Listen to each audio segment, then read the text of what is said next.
मेघा की बात खत्म होने के तुरंत बाद आर्यन के दिमाग में सिस्टम की आवाज गूंजी। आर्यन, तुम्हें एक मिशन मिला है। सिस्टम की आवाज सुनने के तुरंत बाद उसने इसकी सिस्टम के पारदर्शी पर्दे पर जांच की। मिशन है शाही भोज। मिशन स्तर है। मिशन लक्ष्य विजेता। मिशन पुरस्कार 3 लाख ही XP points, 10,000 true energy points, 2,000 system points. विवरण: अगर आप शाही भोज में प्रथम स्थान प्राप्त करते हैं तो आपको ड्रैगन स्लेयर मिशन को पूरा करने के लिए विशेष पुरस्कार के रूप में उससे जुड़ी कुछ जानकारी मिल सकती है। आर्यन को एक मिशन मिला था, लेकिन ए रैंक मिशन कोई उच्च स्तरीय मिशन नहीं था। शुरू में उसने इसे ज्यादा गंभीरता से नहीं लिया, लेकिन विवरण को देखकर वो हैरान रह गया। एक ए रैंक मिशन को पूरा करने पर उसे ड्रैगन स्लेयर मिशन से जुड़ी कोई जानकारी मिल सकती थी या फिर कुछ और पता चल सकता था। इस चीज ने आर्यन को हैरान कर दिया था। आज से कुछ समय पहले उसे ड्रैगन स्लेयर से जुड़ा एक मिशन मिला था जिसमें उसे ड्रैगन स्लेयर के अधूरे हिस्से को ढूंढना था। इस मिशन को पूरा करने का समय केवल 1 साल था और अब 2 महीने से भी कम समय बचा था। हालांकि आर्यन को पता था कि ब्लेड का अधूरा हिस्सा शाही परिवार में था, लेकिन वो कहाँ था, इस बारे में उसे कोई जानकारी नहीं थी। अगर वो उस मिशन को पूरा करना चाहता था तो उसके लिए यह एक अच्छा मौका था। आर्यन ने तुरंत कहा, ठीक है, मैं इस मिशन को स्वीकार करता हूँ। मिशन स्वीकार करने के लिए बधाई हो। प्रथम स्थान है ना। आर्यन का दिल कस गया, उसे इस मिशन को लेना पड़ा।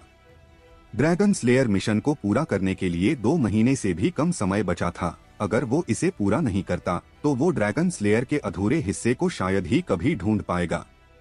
ड्रैगन स्लेयर सिंह परिवार की विरासत थी और इससे भी अधिक यह सिंह परिवार के शिष्यों का विश्वास था। कोई फर्क नहीं पड़ता कि उसे इसके लिए क्या कीमत चुकानी पड़ेगी, वो उसे ढूंढ कर रहेगा। तारा ने मुस्कुराते हुए कहा, आर्यन कमीने, तुम्हें उसमें भाग लेना ही होगा, फिर तुम हमारे साथ स्वर्ग संप्रदाय में चलना। आर्यन होश में आया और हंसते हुए बोला, ठीक है, मैं जरूर शाही भोज में भाग लूंगा। ही यह एक सौदा है, तारा ने हंसते हुए कहा। तुम्हें सिर्फ भाग ही नहीं लेना है बल्कि प्रथम स्थान भी प्राप्त करना है, तभी तुम हमारे साथ स्वर्ग संप्रदाय में चल सकते हो। ही वर्षा ने भी कहा, तुम्हें इसे प्राप्त करना ही होगा, हमें निराश मत करना। क्या तुम्हें मेरी बात समझ में आई? मेघा ने उन्हें फिर से घूरा और आर्यन से कहा, ठीक है, अब हम चलते हैं। उनके जाने के बाद रूबी ने थोड़ी जलन महसूस करते हुए कहा, यंग मास्टर, वो आपके लिए बहुत अच्छी हैं। उन तीनों बहनों ने रविकांत को रोकने की पूरी कोशिश की थी। अगर वो नहीं होती तो मुझे डर है कि दादाजी शायद ही आपके आने से पहले बच पाते। और इसके अलावा वो उस कुत्ते द्वारा घायल भी हो गई थी जिसे वो इरा लाई थी। स्वर्ग संप्रदाय की तीनों बहनों को देखकर उसका दिल जलन से भर गया था। उसे आर्यन के साथ उनके रिश्ते से जलन नहीं थी, बल्कि इस बात से थी कि वो आर्यन की मदद कर सकती थी जबकि वो कुछ भी नहीं कर सकती थी। जब से आर्यन गया था उसने लगातार उन तकनीकों का अभ्यास किया था जो आर्यन ने उसे सिखाई थी, लेकिन यह बेकार था। चाहे उसने कितनी भी कोशिश की हो, वो स्वर्ग और पृथ्वी के बीच बहने वाली शक्तियों को महसूस नहीं कर सकती थी। उन्हें अवशोषित कर अपने शरीर में बदलाव करने की तो बात ही छोड़ दो। अमर का जिक्र सुनकर आर्यन की भौहें थोड़ी फड़क उठी। अमर, अमर, मैं देखना चाहता हूँ कि तुम कब तक बच पाते हो, उसने अपने मन में सोचा। इसके तुरंत बाद उसने रूबी की ओर देखा जो जलन महसूस करते हुए खुद की उंगलियों को खरोंच रही थी। क्या तुम्हें जलन महसूस हो रही है? उसने हल्के से मुस्कुराते हुए पूछा। रूबी ने सिर हिलाया और कहा, नहीं, ऐसी कोई बात नहीं है। रूबी को यंग मास्टर से कभी जलन नहीं होगी। रूबी सब लड़कियों को यंग मास्टर का होते हुए देख सकती हैं। लेकिन रूबी की आवाज थोड़ी कमजोर हो गई और उसने कहा, लेकिन रूबी को इरा पसंद नहीं है, वो उसे बिल्कुल पसंद नहीं करती है। हाँ, मुझे भी ऐसी लड़कियां पसंद नहीं हैं जो रूबी को पसंद नहीं हैं। वैसे भी उसने सिंह परिवार के साथ जो किया उसके बदले मैं उसे कई गुना वापस करूंगा।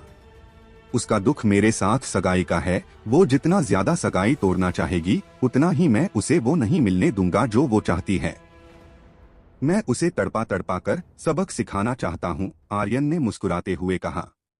इस पर रूबी हैरान रह गई। उसने आर्यन की ओर देखा और कहा, यंग मास्टर, तो आप इतने बुरे हो, लेकिन रूबी को आपकी बुराई पसंद है। इरा जैसी लड़की के साथ ऐसा ही होना चाहिए। फिर वो हंसने लगी। आर्यन ने तुरंत एक कदम आगे बढ़कर रूबी की ओर देखा और कहा, तुम्हें मेरी बुराई पसंद है तो क्या तुम चाहती हो कि मैं तुम्हारे लिए थोड़ा बुरा बनूं? रूबी का चेहरा पूरा लाल हो गया और बिना एक भी इंच हिले वहां सिर झुकाकर खड़ी रही। उसे इस तरह देखकर आर्यन का दिल दुखता था। उसने एक कदम आगे बढ़कर उसे कसकर गले लगाया और कहा, बेवकूफ, मेरे दिल में तुम्हारी जगह कोई नहीं ले सकता और तुम हमेशा मेरे लिए खास रहोगी। कोई फर्क नहीं पड़ता कि कब, कैसे और क्या होगा। रूबी हमेशा वो लड़की थी, है और रहेगी जिसकी आर्यन को सबसे ज्यादा परवाह होगी, क्योंकि वो एक पागल लड़की थी, इतनी पागल कि वो उसकी रक्षा के लिए अपने शरीर का इस्तेमाल करने से भी पीछे नहीं हटती। वो पहली इंसान भी थी जिसने उसकी इस दुनिया में आने के बाद से सबसे ज्यादा परवाह की थी। आर्यन के शब्दों को सुनकर रूबी इतनी भावुक हो गई कि उसके आंसू बहने लगे। उसने अपने होठों को जोर से काटा ताकि वो खुद को जोर से रोने से रोक सकें। फिर कुछ मिनट बाद उसने अपनी आंखों से आंसू पोंछे और कहा, यंग मास्टर, आपको भूख लगी होगी, मैं आपके लिए कुछ बनाती हूँ। इतना कहने के बाद वो वहाँ से खुशी खुशी भाग गई। उसके जाने के बाद आर्यन ने धीरे से कहा, बाहर आओ। घने अंधेरे से छाया बाहर निकलकर आई। उसका चेहरा अभी भी एक काले कपड़े से ढका हुआ था और उसके अद्वितीय चेहरे पर केवल एक जोड़ी आंखें ही देखी जा सकती थीं। तुमने इस बार अच्छा किया, यह तुम्हारा इनाम है। तुम अभी भी बहुत कमजोर हो, तुम्हें अभी भी मजबूत बनने की जरूरत है, वरना तुम्हारे पास मेरा अनुसरण करने की योग्यता भी नहीं होगी। आर्यन ने उसे डिवाइन बाघ शरीर देते हुए कहा। यहाँ पहुँचते समय उसने पहले ही इस बारे में सोचा था। छाया ने कोई गलती नहीं की थी और दिल से रूबी की रक्षा की थी। वो इस पुरस्कार की हकदार थी। छाया को वास्तव में मजबूत होने की जरूरत थी, वरना वो उसकी छाया कैसे बन सकती थी। छाया की आंखें चमक उठीं और उसका दिल हिल गया। जिस पल उसे डिवाइन बाघ शरीर मिला, उसका दिल लगभग पिघलने वाला था। इस दुनिया में उसके परिवार के अलावा किसी ने भी उसके साथ इतना अच्छा बर्ताव नहीं किया था। भले ही आर्यन के शब्द ठंडे थे, लेकिन उसके लिए यह अतुलनीय रूप से गर्म था। डिवाइन बाघ शरीर लेने के बाद छाया एक बार फिर अंधेरे में गायब हो गई। उसी समय एक तेज धमाका हुआ। यह वजरनाथ सिंह के कमरे की ओर से आई हिंसक विस्फोट की आवाज थी। इससे आसमान हिल गया और पूरे फायर ग्लास शहर की धरती कांपने लगी। आर्यन को कुछ गलत होने का एहसास हुआ, क्योंकि धमाके की आवाज उसके दादाजी कमरे की ओर से आई थी। तुरंत उसने चिल्लाते हुए कहा, मेरे आदेश के बिना कोई भी आंगन में मत आना। इतना बोलने के तुरंत बाद वो आंगन की ओर भागा और अपने मन में सोचा, दादाजी दादाजी दादा, आपको कुछ नहीं होना चाहिए। धमाके की वजह से वजरनाथ सिंह का कमरा पहले ही फट चुका था। खिड़कियां, टूटा हुआ दरवाजा और पूरा आंगन अस्त व्यस्त था। इससे आर्यन को और भी ज्यादा चिंता होने लगी। हालांकि वो थोड़ा हैरान भी था। उसे एक बेहद मजबूत आभा, एक ड्रैगन की आभा महसूस हुई। जैसे ही वो कमरे में घुसा, आर्यन पूरी तरह से दंग रह गया। जब आर्यन कमरे में घुसा तो उसने देखा कि वजरनाथ सिंह का पूरा शरीर ड्रैगन स्केल से भरा हुआ था। स्नान कुंड में ड्रैगन ब्लड की एक भी बूंद नहीं बची थी। शायद वजरनाथ सिंह ने उसे पूरी तरह से अवशोषित कर लिया था। उसका शरीर ड्रैगन स्केल से ढका होने के बावजूद भी एक इंसान की तरह दिख रहा था। हालांकि वो ऐसा लग रहा था जैसे कि हजारों साल पुराना कोई मानव हो। दादाजी, आर्यन चिल्लाया। वजरनाथ सिंह ने अपनी आंखें धीरे धीरे खोली। इसी के साथ उसके शरीर पर मौजूद ड्रैगन स्केल भी धीरे धीरे गायब हो गए। फिर उसने सामने खड़े आर्यन को देखा और कहा, आर्यन बेटा, मैंने कर दिखाया। इस समय वजरनाथ सिंह बहुत खुश था और आर्यन को और भी ज्यादा उत्साह के साथ देख रहा था। वो अब एक युद्ध सम्राट बन चुका था। उसकी शक्तियों को आगे बढ़ने से रोकने वाली सभी बेड़ियां टूट चुकी थी। सिंह परिवार के लोगों के लिए युद्ध सम्राट बनने का एक अलग मतलब था, क्योंकि एक बार जब सिंह परिवार का कोई व्यक्ति युद्ध सम्राट बनता था तो उसके शरीर पर ड्रैगन स्केल दिखाई देते थे। शक्तियां जितनी अधिक मजबूत होंगी, ड्रैगन स्केल उतने ही घने होंगे और उतने ही मोटे होंगे और उतने ही मजबूत होंगे। यह हजारों वर्षों से सिंह परिवार का रहस्य था। दूसरे किसी युद्ध सम्राट की तुलना में सिंह परिवार का युद्ध सम्राट अधिक शक्तिशाली होता था। इसके अलावा सिंह परिवार के लोगों के लिए एक युद्ध सम्राट बनना भी सबसे कठिन था। यह सामान्य योद्धाओं की तुलना में दर्जनों गुना अधिक कठिन था। ड्रैगन ब्लड की शक्तियों और आर्यन द्वारा ड्रैगन ब्लड के साथ मिलाई गई फायर विशेषता की जड़ी बूटियों की शक्तियों को लगाकर वज्रनाथ सिंह के शरीर में बहुत बड़ा परिवर्तन हुआ था और उसी पल में उसने सभी बेड़ियों को तोड़ दिया और एक युद्ध सम्राट बन गया। एक ऐसा युद्ध सम्राट जो बाकी युद्ध सम्राटों से बहुत अलग था। वज्रनाथ सिंह ने ड्रैगन ब्लड को अवशोषित कर लिया था, इसलिए उसके शरीर में निहित शक्तियां और भी ज्यादा शक्तिशाली होंगी। इसके अलावा वो सीधे अपने पूरे शरीर को ड्रैगन स्केल से ढक सकता था। उस समय उसे कोई भी टक्कर नहीं दे पाएगा। सिंह परिवार के पूर्वज ने एक दिव्य ड्रैगन को मार डाला था और उसका ड्रैगन ब्लड पी लिया था। तभी से सिंह परिवार के सदस्यों के पास एक ड्रैगन में बदलने की क्षमता थी। यही सिंह परिवार का रहस्य था। अपने दादाजी के शरीर की घनी शक्तियों को महसूस करते हुए आर्यन बहुत ज्यादा खुश था। उसे अब किसी भी बात की चिंता करने की जरूरत नहीं थी। हाँ हाँ हाँ, हाँ हाँ हाँ। फिर वो दोनों एक साथ जोर जोर से हंसने लगे। सिंह परिवार के उठने का समय आ गया था। दूसरी ओर रत्न सिंह के महल के हॉल में यह कैसी आवाज थी? महामहिम, यह सिंह परिवार के ऊपर आसमान से एक ड्रैगन की गर्जना की आवाज थी, एक पहरेदार ने तुरंत कहा। रत्न सिंह ने गुस्से में अपने सामने रखी लकड़ी की मेज पर एक जोरदार थप्पड़ मारा। एक बूंद की आवाज के साथ मेज धूल में बदल गई। वो इस वक्त बहुत ज्यादा गुस्से में था क्योंकि उसने अपने पिता को अपनी आंखों के सामने मरते देखा था। उस दर्द, उस गुस्से ने उसे लगभग पागल बना दिया था। लेकिन वो ऐसा होते देखता रहा और कुछ बोलने तक की हिम्मत नहीं की थी। अब उसे खुद से बहुत नफरत होने लगी थी। इसके अलावा आर्यन एक विशाल ड्रैगन के साथ लौटा था। सिंह परिवार अब अतीत का सिंह परिवार नहीं था। वो अब कुछ नहीं कर सकता था। तभी हॉल में मौजूद श्रीधर प्रजापति ने उसे शांत कराते हुए कहा, महामहिम, इसमें गुस्सा होने वाली कोई बात नहीं है, वो बस एक ड्रैगन है। जमाल वैदिक भी वहां मौजूद था और उसने भी कहा, उस वक्त हम सभी आर्यन और उस ड्रैगन की वजह से स्तब्ध थे। अगर हम उस समय एक साथ हमला करते तो फायर ग्लास शहर में सिंह परिवार का कोई नामो निशान नहीं बचता। इसके बारे में सोचते हुए रत्न सिंह ने सोचा कि उस वक्त वो वास्तव में डर गया था। पलक झपकते ही एक युद्ध सम्राट को मारना, आर्यन के शरीर से निकलने वाली अभिमानी आभा, एक विशाल ड्रैगन के साथ, वो तो क्या कोई भी डर जाता। यहाँ तक कि उसके पिता श्रीधर प्रजापति, जमाल और मैदान में मौजूद सभी लोग भी बहुत ज्यादा डर गए थे।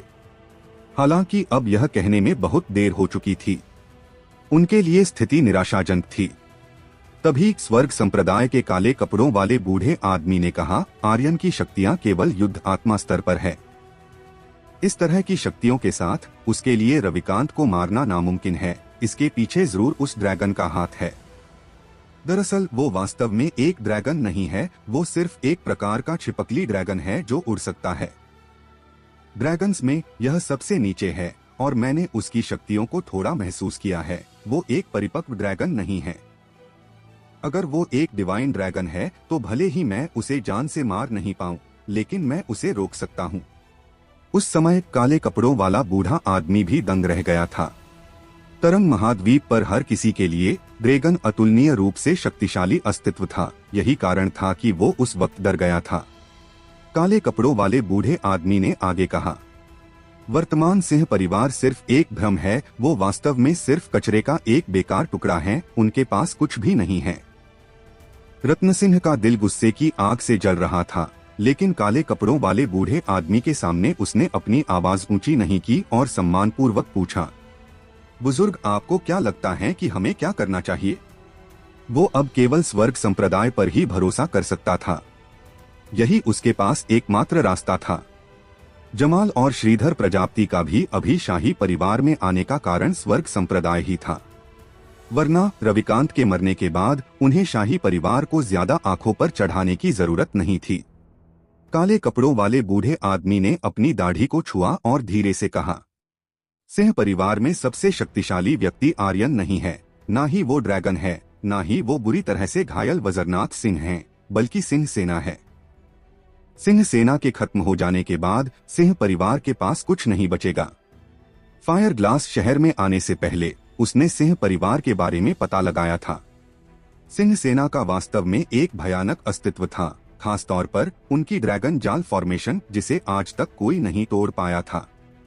श्रीधर प्रजापति और जमाल ने एक साथ रत्न सिंह की ओर देखा। वो उससे पूछना चाहते थे कि शाही सेना की ओर से क्या खबर है। रत्न सिंह उनकी आंखों से समझ गया कि वो क्या पूछना चाहते थे और जवाब नहीं हुए बोला, बस कुछ दिनों में खबर आ जाएगी। विराट द्वारा भेजा गया पत्र शाही सेना को मिल चुका था, लेकिन वो अभी तक फायर ग्लास शहर नहीं पहुंचा था। चाहे वो कितने भी तेज क्यों ना हो, लेकिन वो आर्यन की विंड शेडो स्टेप तकनीक की तरह तेज नहीं थे। श्रीधर प्रजापति हंसा और बोला, बुजुर्ग, तो अब हमें क्या करना चाहिए? काले कपड़ों वाले बुजुर्ग ने एक तिरछी मुस्कान के साथ कहा, आर्यन एक विशाल ड्रैगन के साथ लौटा है। हम चिंतित हैं और साथ ही आपके शाही परिवार के महान पूर्वज भी चिंतित हो गए। सिंह परिवार की स्थापना के बाद से वो आपके शाही परिवार के लिए सबसे बड़ा छिपा हुआ खतरा रहे हैं।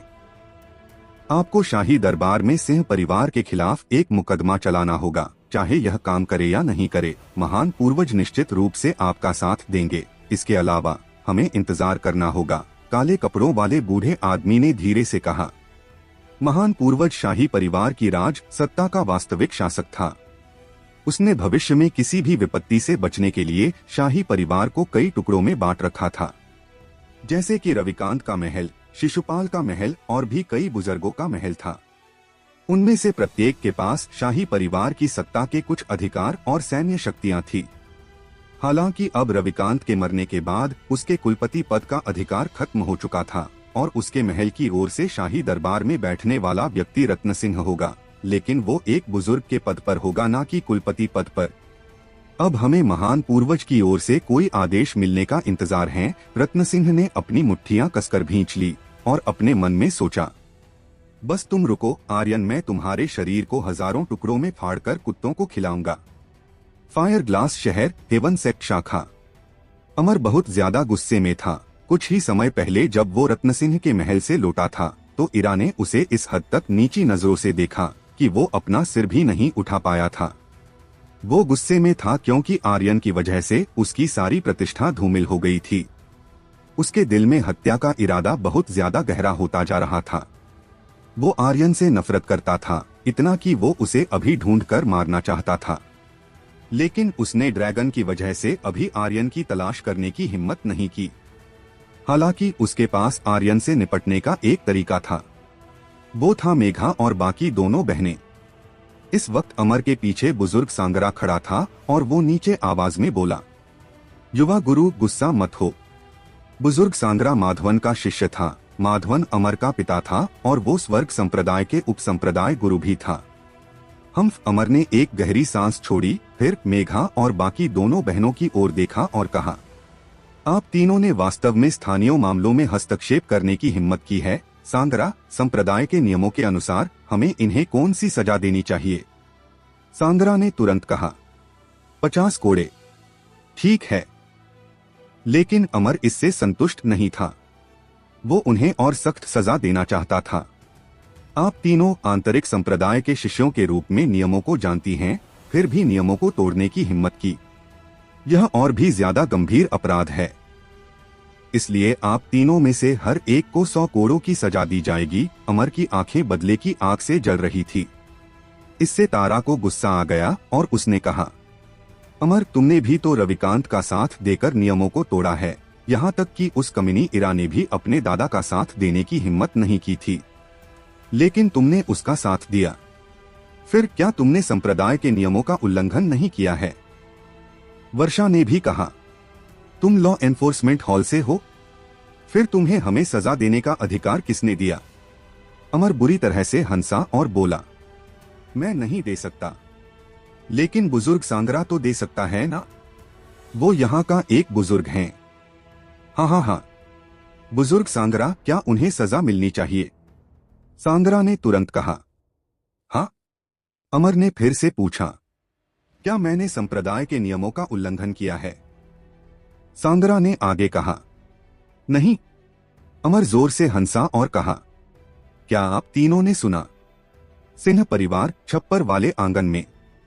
अब जब आर्यन ने यंग मास्टर के रूप में अपनी पहचान हासिल कर ली थी तो भी उसने उस जगह को नहीं बदला था, क्योंकि पीछे का पहाड़ शांत था और वो इतना आलसी था कि एक बड़े घर में नहीं जा सकता था।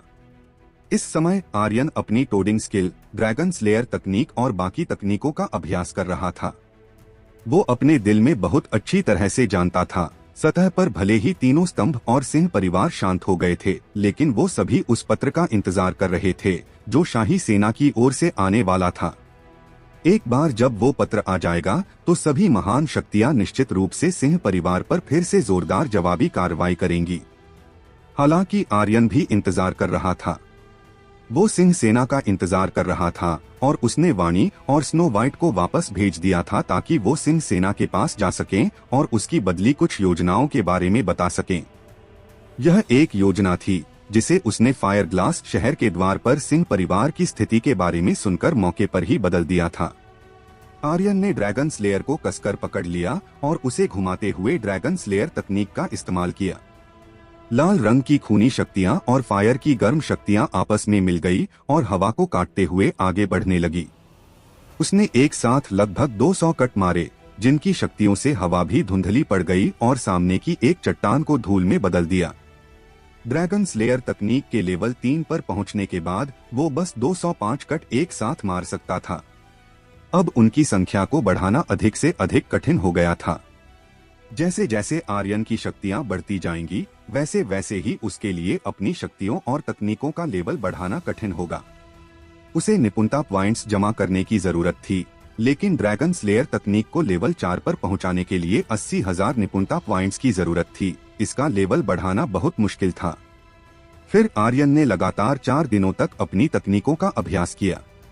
इसके अलावा हकीम कौशल और तालिस्मानी तकनीक भी इसमें शामिल थी। उसने इन दिनों बहुत सारे तालिस्मानी कागज बनाए थे, जिनमें से उसने कुछ उच्च श्रेणी के ताबीज बनाने के लिए पहाड़ी शैतान का खून इस्तेमाल किया था और साथ ही फायर स्पिरिट जड़ी बूटियों को भी मिलाया था।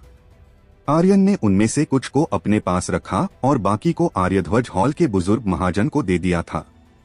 इसके अलावा आइस फायर ड्रैगन के ठीक होने के बाद उसके ड्रैगन ब्लड की मदद से नंदीश भी एक युद्ध बुजुर्ग बन चुका था। सिंह परिवार अपनी पूरी तैयारी कर रहा था। रात के वक्त आर्यन आंगन में खड़ा था। उन्हें जल्द ही यहाँ पहुँच जाना चाहिए, फिर हम उन तीनों स्तंभों को पूरी तरह से बर्बाद कर देंगे और उन्हें वापस कभी उठने भी नहीं देंगे। यह बड़बड़ाते हुए उसने अपनी मुट्ठी कसकर भींच ली। तभी अचानक एक सफेद परछाई आंगन में पहुंची। यह स्नो वाइट था। मास्टर, हम वापस आ गए हैं। फिर वाणी भी आंगन में अंदर आई। आर्यन को आंगन में देखकर वो तुरंत हंस पड़ी और बोली, आर्यन भाई। उन्हें देखकर आर्यन बहुत खुश था, जैसे कि उसके दिल का भारी बोझ उठ गया हो। सफर कैसा रहा? वाणी हंस पड़ी और बोली, अच्छा, आपके आदेश के अनुसार सिंह सेना के सभी लोग आम लोगों के भेष में फायर ग्लास शहर में घुस गए हैं। वो फिलहाल अलग अलग जगहों पर आराम कर रहे हैं। सिंह परिवार पर कोई खतरा महसूस करते ही वो 10 मिनट के भीतर मदद के लिए आ जाएंगे। ठीक है, आर्यन ने खुश होते हुए कहा। इस दौरान उसने राहत की सांस ली। वो अकेले वजरनाथ सिंह और नंदीश की मदद से सिंह परिवार की रक्षा नहीं कर सकता था, लेकिन अब जब सिंह सेना के 10,000 से भी अधिक योद्धा मदद के लिए मौजूद थे तो अब डरने की कोई जरूरत नहीं थी। अब उसे बस तीनों स्तंभों और शाही परिवार के आने का इंतजार करना था जो उसके दरवाजे पर दस्तक दे रहे थे, और फिर वो दरवाजा बंद कर देता और उन्हें कुत्तों की तरह मारता। रूबी बाहर निकली और वाणी को देखा। एह यंग मास्टर, वो कौन है? कितना अच्छा चित्र है।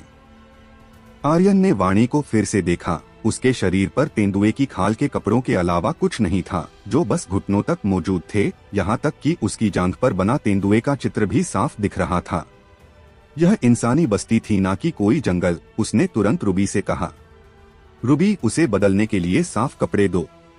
अगर वो दिन के उजाले में इस तरह बाहर निकलती तो वो आकर्षण का केंद्र बनती और लोगों की भीड़ जमा हो जाती। वाणी की आकृति आकर्षक थी। उसके शरीर से निकलने वाली जंगल की प्राकृतिक आभा के साथ यह और भी अधिक मनमोहक थी, जिससे पुरुष उसे पाने की तीव्र इच्छा महसूस करते। वाणी हंस पड़ी और रूबी के पास जाते हुए उससे बोली, मेरा नाम वाणी है। रूबी ने भी मुस्कुराते हुए कहा, मेरा नाम रूबी है। वाणी ने फिर से कहा, आप बड़ी बहन रूबी हैं। इस पर रूबी हैरान रह गई। तुम मुझे जानती हो? वैसे उसे बड़ी बहन रूबी शब्द सुनकर बहुत अच्छा लगा था और वो खुश थी। वाणी ने कहा, आर्यन भाई आपके बारे में हमेशा बात करते हैं, यहाँ तक कि वो तो सोते समय सपनों में भी आपका नाम लेते हैं। और आर्यन का चेहरा अजीब हो गया। मैंने सपना कब देखा?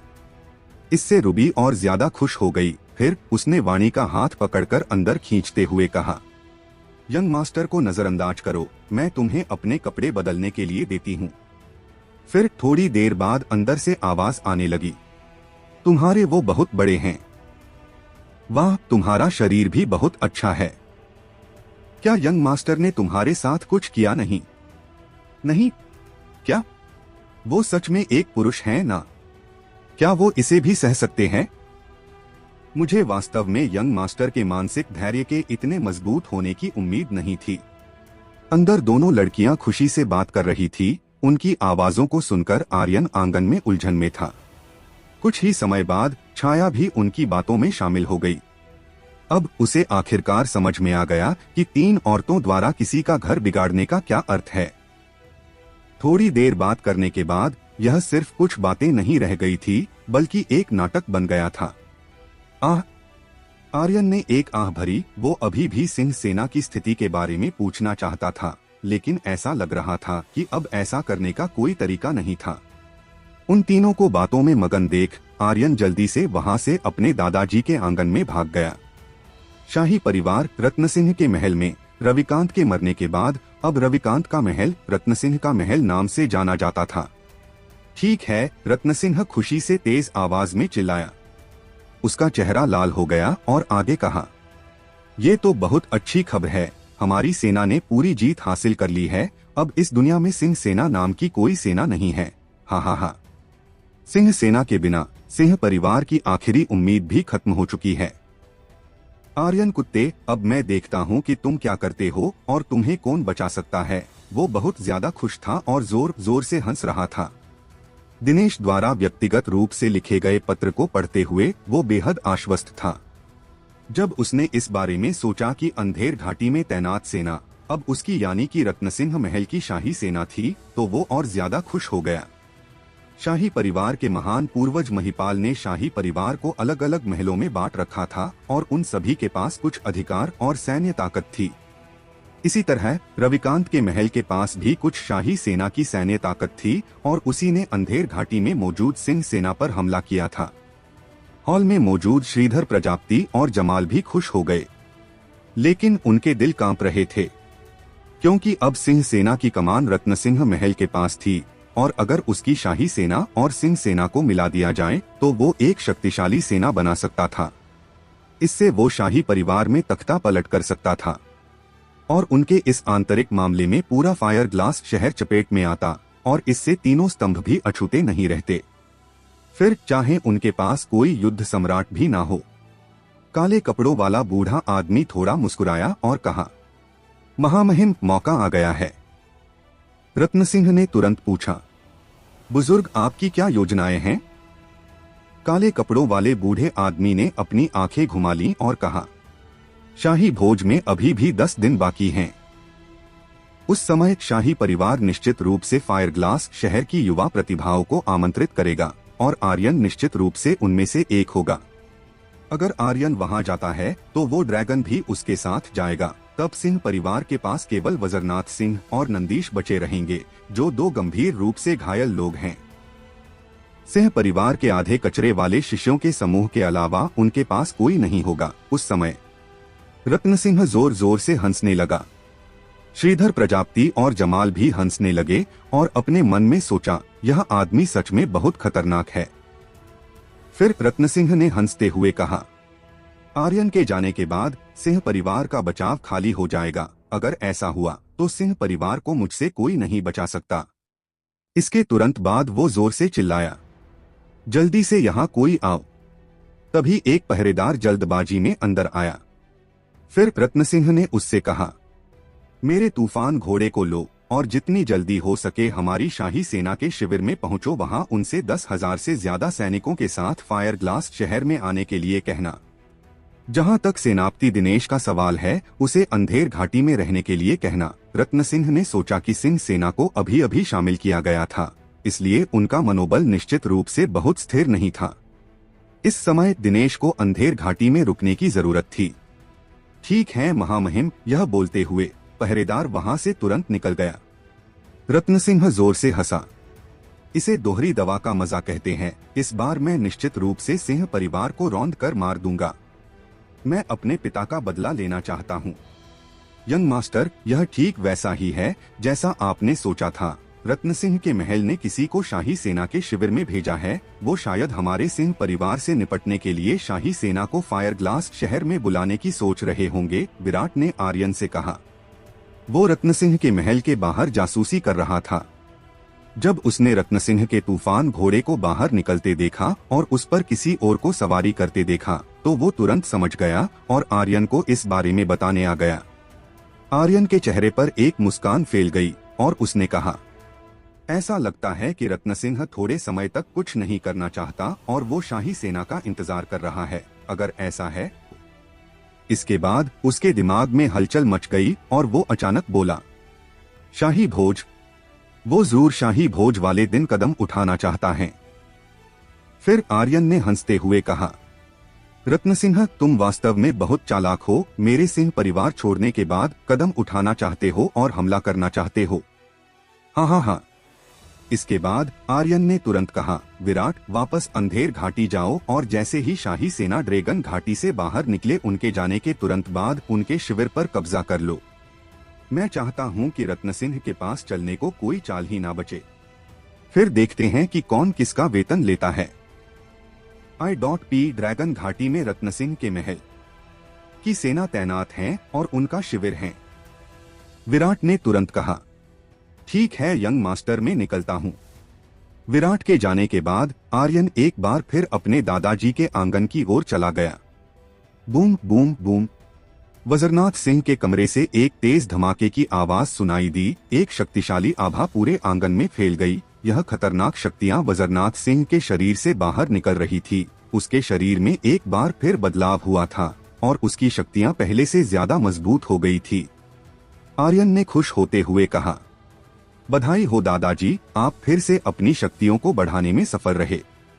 वजरनाथ सिंह भी बहुत ज्यादा खुश था। केवल 4 छोटे दिनों में वो एक बार फिर से अपनी शक्तियों को बढ़ाने में कामयाब रहा था। आर्यन बेटा, यह सब तुम्हारे ड्रैगन ब्लड की बदौलत है, उसने मुस्कुराते हुए कहा, क्योंकि वो अब एक लेवल 2 का युद्ध सम्राट बन चुका था। नंदीश भी अंदर आया और उसने कहा, पिताजी, आपकी शक्तियां फिर से बढ़ गई। हाँ हाँ हाँ, मैंने अभी युद्ध बुजुर्ग के दूसरे लेवल को पार किया और मैं अब लेवल 3 का युद्ध बुजुर्ग बन चुका हूँ। फिर उसने आर्यन की ओर देखा और कहा, आर्यन, उस ड्रैगन को लाने के लिए बहुत बहुत शुक्रिया। वो बहुत ज्यादा खुश था और उसने आगे कहा, ड्रैगन ब्लड की वजह से बस कुछ ही दिनों में हमारे सिंह परिवार के 10 से भी ज्यादा योद्धा युद्धराज बन चुके हैं। यह सब आइस फायर ड्रैगन के ब्लड की वजह से हुआ था। सिंह परिवार के लिए ड्रैगन ब्लड किसी खजाने की तरह था। इस वक्त आर्यन बहुत ज्यादा खुश था। अपने दादाजी और चाचा के चेहरे पर मुस्कान देखकर वो बहुत ज्यादा खुश था। आखिर उसने इस खुशी के लिए ही इतनी मेहनत की थी। परिवार के लिए आर्यन कुछ भी कर सकता था, क्योंकि अब वो सिंह परिवार का ही एक हिस्सा था। इसके तुरंत बाद आर्यन ने उन दोनों से कहा, दादाजी, चाचा, अच्छा है कि आप दोनों यहाँ हैं। मुझे आप दोनों को कुछ बताना है। मैंने आपको इसके बारे में पहले नहीं बताया क्योंकि मुझे डर था कि इससे आपकी ट्रेनिंग पर असर पड़ेगा और आप लोगों की शक्तियां प्रभावित हो सकती थी। अब जब आप सफल हो गए हैं तो ये सही समय है। इसके बाद आर्यन ने उन्हें बताया कि अंधेर घाटी में क्या क्या हुआ था। जैसे कि डिमन सेना ने हमला किया और बाघेंद्र को मार गिराया गया, लेकिन इससे सिंह सेना को भारी नुकसान उठाना पड़ा और अब केवल लगभग 20,000 बचे थे। फिर बताया कि पृथ्वी ने कैसे उनके साथ विश्वासघात किया और रविकांत के साथ हाथ मिला लिया, और रविकांत की शाही सेना के 30,000 लोगों के मारे जाने के बारे में भी बताया। शुरुआत में आर्यन ने इन चीजों का जिक्र नहीं किया था, क्योंकि उसे डर था कि इससे उनकी शक्तियां प्रभावित होगी, लेकिन अब ऐसा कुछ नहीं था। क्या? पृथ्वी का विश्वासघात? वज्रनाथ सिंह की आंखें गुस्से से भर गई थीं, उसके शरीर से ड्रैगन की शक्तियां फूट पड़ी। उसने अपनी मुट्ठी कसकर भींच ली और कहा, मैंने कभी नहीं सोचा था कि वो मुझे धोखा देगा। नंदीश ने भी कहा, रविकांत की शाही सेना के 30,000 सैनिक मारे गए, डिमन सेना के 1 लाख योद्धा भी हार गए और बाघेंद्र भी मारा गया। आर्यन, क्या यह सब तुमने किया है? आर्यन ने मूर्खता से हंसते हुए कहा, इसके लिए सिंह सेना को धन्यवाद कहना चाहिए। सच्चाई तो यह थी कि उसके बिना सिंह सेना का अस्तित्व ही नहीं रहता। वज्रनाथ सिंह ने एक भारी सांस ली, आर्यन की ओर देखा और ईमानदारी से कहा, आर्यन बेटा, यह तुम्हारे लिए बहुत कठिन रहा होगा, है ना? वो समझ सकता था कि ऐसा करना कितना कठिन था। इस पर नंदीश ने अपने दिल में खुद को दोषी महसूस किया। उसने सिंह परिवार के कुलपति के रूप में कुछ नहीं किया था, इसलिए उसने आर्यन की ओर देखा और कहा, आर्यन, आज से तुम सिंह परिवार की कमान संभालो और मैं कुलपति पद से हट। इससे पहले कि वो अपनी बात पूरी कर पाता, आर्यन ने तुरंत कहा, दादाजी, चाचा, मैं वास्तव में सिंह परिवार की कमान नहीं संभाल सकता। इसके अलावा मुझे खुला रहना पसंद है और मेरा व्यक्तित्व अनुशासनहीन है। सिंह परिवार निश्चित रूप से मेरे हाथों में बिखर जाएगा, इसलिए मुझे और मजबूर ना करें। वो वास्तव में एक जगह बंधे रहना नहीं चाहता था।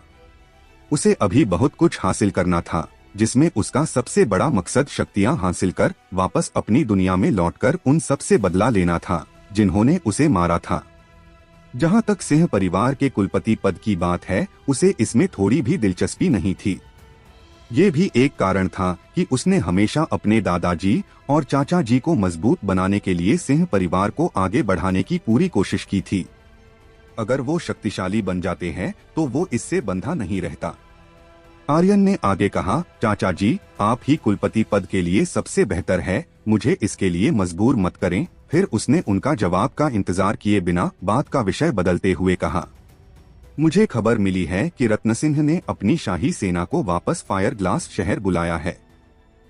शायद वो हम पर हमला करने की योजना बना रहा है, लेकिन आप लोगों को चिंता करने की जरूरत नहीं है। आज सुबह ही सिंह सेना के 10,000 सैनिक पहले ही गुप्त रूप से फायर ग्लास शहर में घुस चुके हैं और हमारे सिंह परिवार के आसपास रहते हुए रक्षा कर रहे हैं। जब शाही सेना हमला करने की कोशिश करेगी तो वो उनका नामो निशान मिटा देंगे। इसके अलावा शाही सेना के ड्रैगन घाटी से निकलने के तुरंत बाद अंधेर घाटी में तैनात हमारी सिंह सेना के बाकी 10,000 सैनिक शाही सेना के शिविर पर कब्जा कर लेंगे। अगर शाही सेना वापस भी लौटती हैं, तो भी वो कुछ नहीं कर पाएंगे। वज्रनाथ सिंह और नंदीश उसकी बातों को सुनकर दंग रह गए और सदमे में चले गए। वो अभी बस 16 साल का एक युवक था, लेकिन उसकी इन बातों को सुनकर कहीं से भी ऐसा नहीं लग रहा था। ऐसी योजना तो एक सेनापति भी नहीं बना सकता था। सब कुछ पहले से ही उसकी योजना के अनुसार चल रहा था और सब कुछ उसके नियंत्रण में था। उन्हें कुछ नहीं करना था। वज्रनाथ सिंह दंग था और आर्यन अब उसे कोई अनजान लग रहा था। हालांकि उसके सामने का लड़का उसका अपना प्यारा पोता था। वो अपने दिल में बेहद उत्साहित था। स्वर्ग मेरे सिंह परिवार की रक्षा कर रहा है, स्वर्ग मेरे सिंह परिवार की रक्षा कर रहा है। नंदीश तो इतना खुश था कि वो लगभग उसके कदम चूमना चाहता था। यह बहुत रोमांचक है। हालांकि उसकी भौहें थोड़ी कस गई और उसने आगे बोलना जारी रखा। निजी तौर पर फायर ग्लास शहर में किसी भी शाही महल को अपने सैनिकों को बुलाने की अनुमति नहीं है। अगर इसके बारे में शाही परिवार के महान पूर्वज को पता चला तो वो अपनी इज्जत गंवा देगा और पूरे फायर राजवंश में उसकी थू थू होगी। अरे वाह! अचानक नंदीश खुश हो गया, जैसे कि उसे कोई योजना सूझी हो। मैं गुप्त रूप से शिशुपाल से मिलूंगा और उसे बताऊंगा कि रत्न सिंह ने गुप्त रूप से अपनी सेना को फायर ग्लास शहर में जुटाया है और वो बगावत करना चाहता है। इस तरह मुझे लगता है कि रत्न सिंह की सेना को फायर ग्लास शहर तक पहुंचने से पहले ही रोक दिया जाएगा और हो सकता है कि शायद निपटा भी दिया जाए। आर्यन थोड़ा हैरान था। उसने इस बात के बारे में कुछ नहीं सोचा और कहा, चाचा अभी भी सबसे बुद्धिमान हैं। लोगों को मारने के लिए उन्हीं के चाकू का उपयोग करना, यह कदम बहुत अच्छा है। हाँ हाँ हाँ हाँ हाँ हाँ हाँ हाँ हाँ।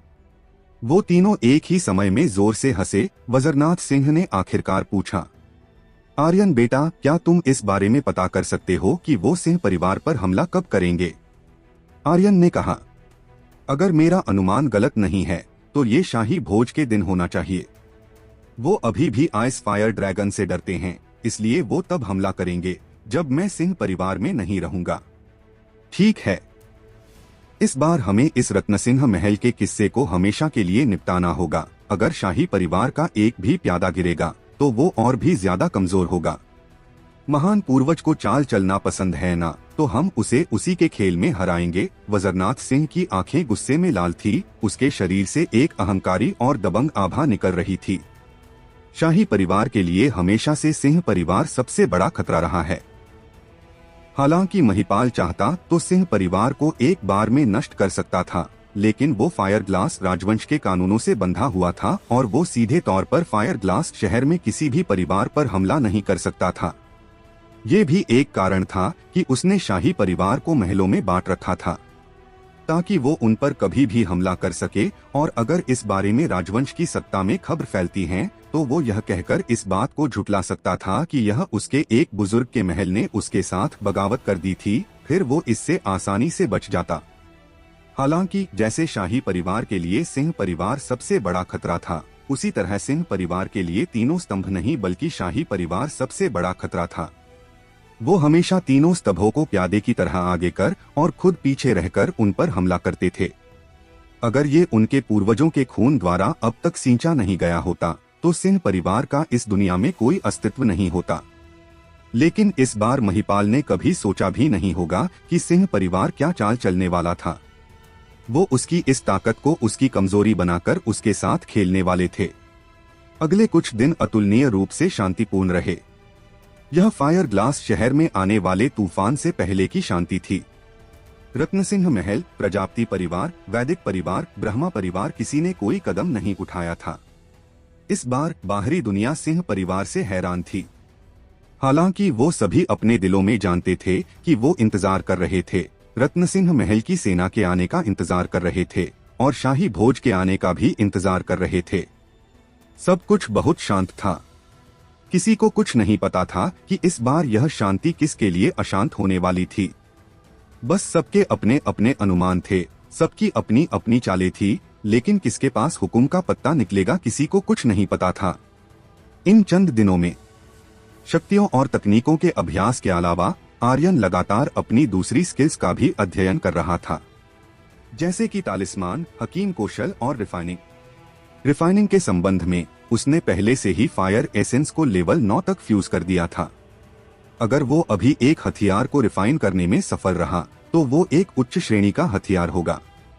हालांकि इतने लंबे समय के बाद भी आर्यन ने अभी तक कोई हथियार रिफाइन नहीं किया था।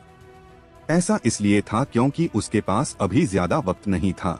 हथियार रिफाइन करने के लिए और भी अलग अलग तरह की चीजों की जरूरत पड़ती थी जो उसके पास नहीं थी। इसके अलावा अभी आर्यन को किसी भी हथियार की जरूरत नहीं थी। मैं इस बारे में शाही भोज के बाद सोचूंगा, आर्यन ने अपने मन में सोचा।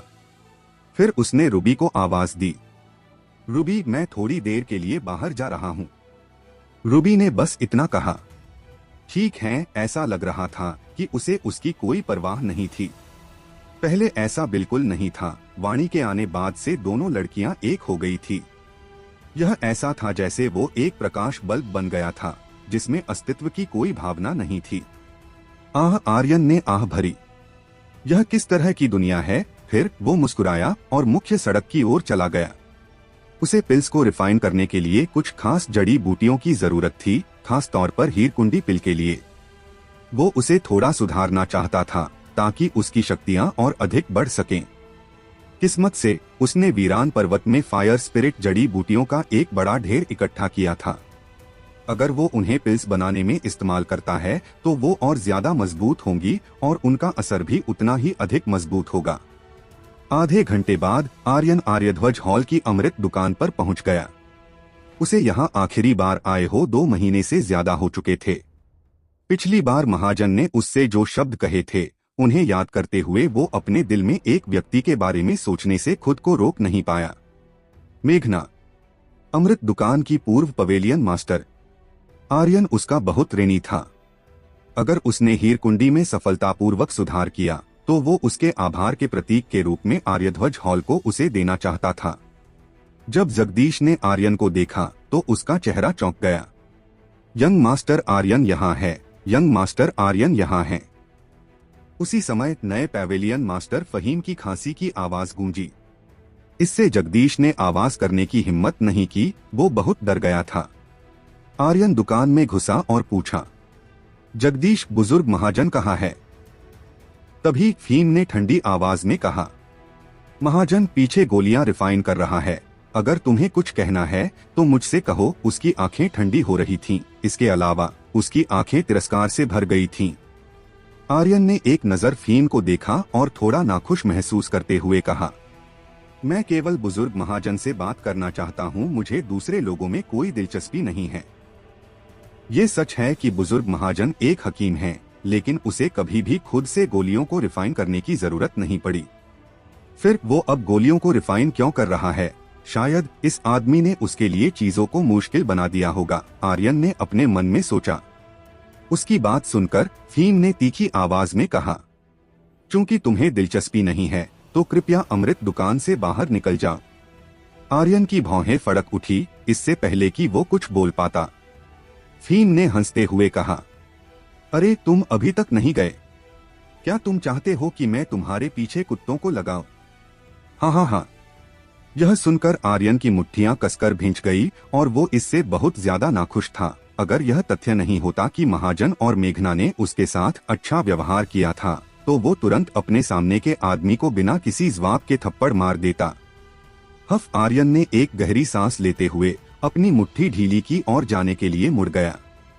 लेकिन उसी समय फहीम ने पीछे से कहा, बैंगनी सोने का सदस्यता कार्ड अपने पीछे छोड़ दो। तुम जैसे व्यक्ति के पास आर्यध्वज हॉल का बैंगनी सोने का सदस्यता कार्ड रखने की योग्यता नहीं है।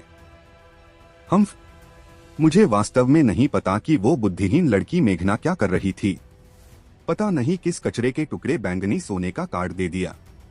अचानक आर्यन जहां खड़ा था वहां से गायब हो गया। फिर एक जोरदार थप्पड़ की आवाज आई और अमृत दुकान की सीढ़ियों से लुढ़कता हुआ फहीम नजर आया। उसके चेहरे पर 5 उंगलियों का निशान स्पष्ट रूप से दिखाई दे रहा था और उसके सामने के 2 दांत टूट गए थे। उसका मुंह खून से लथपथ था।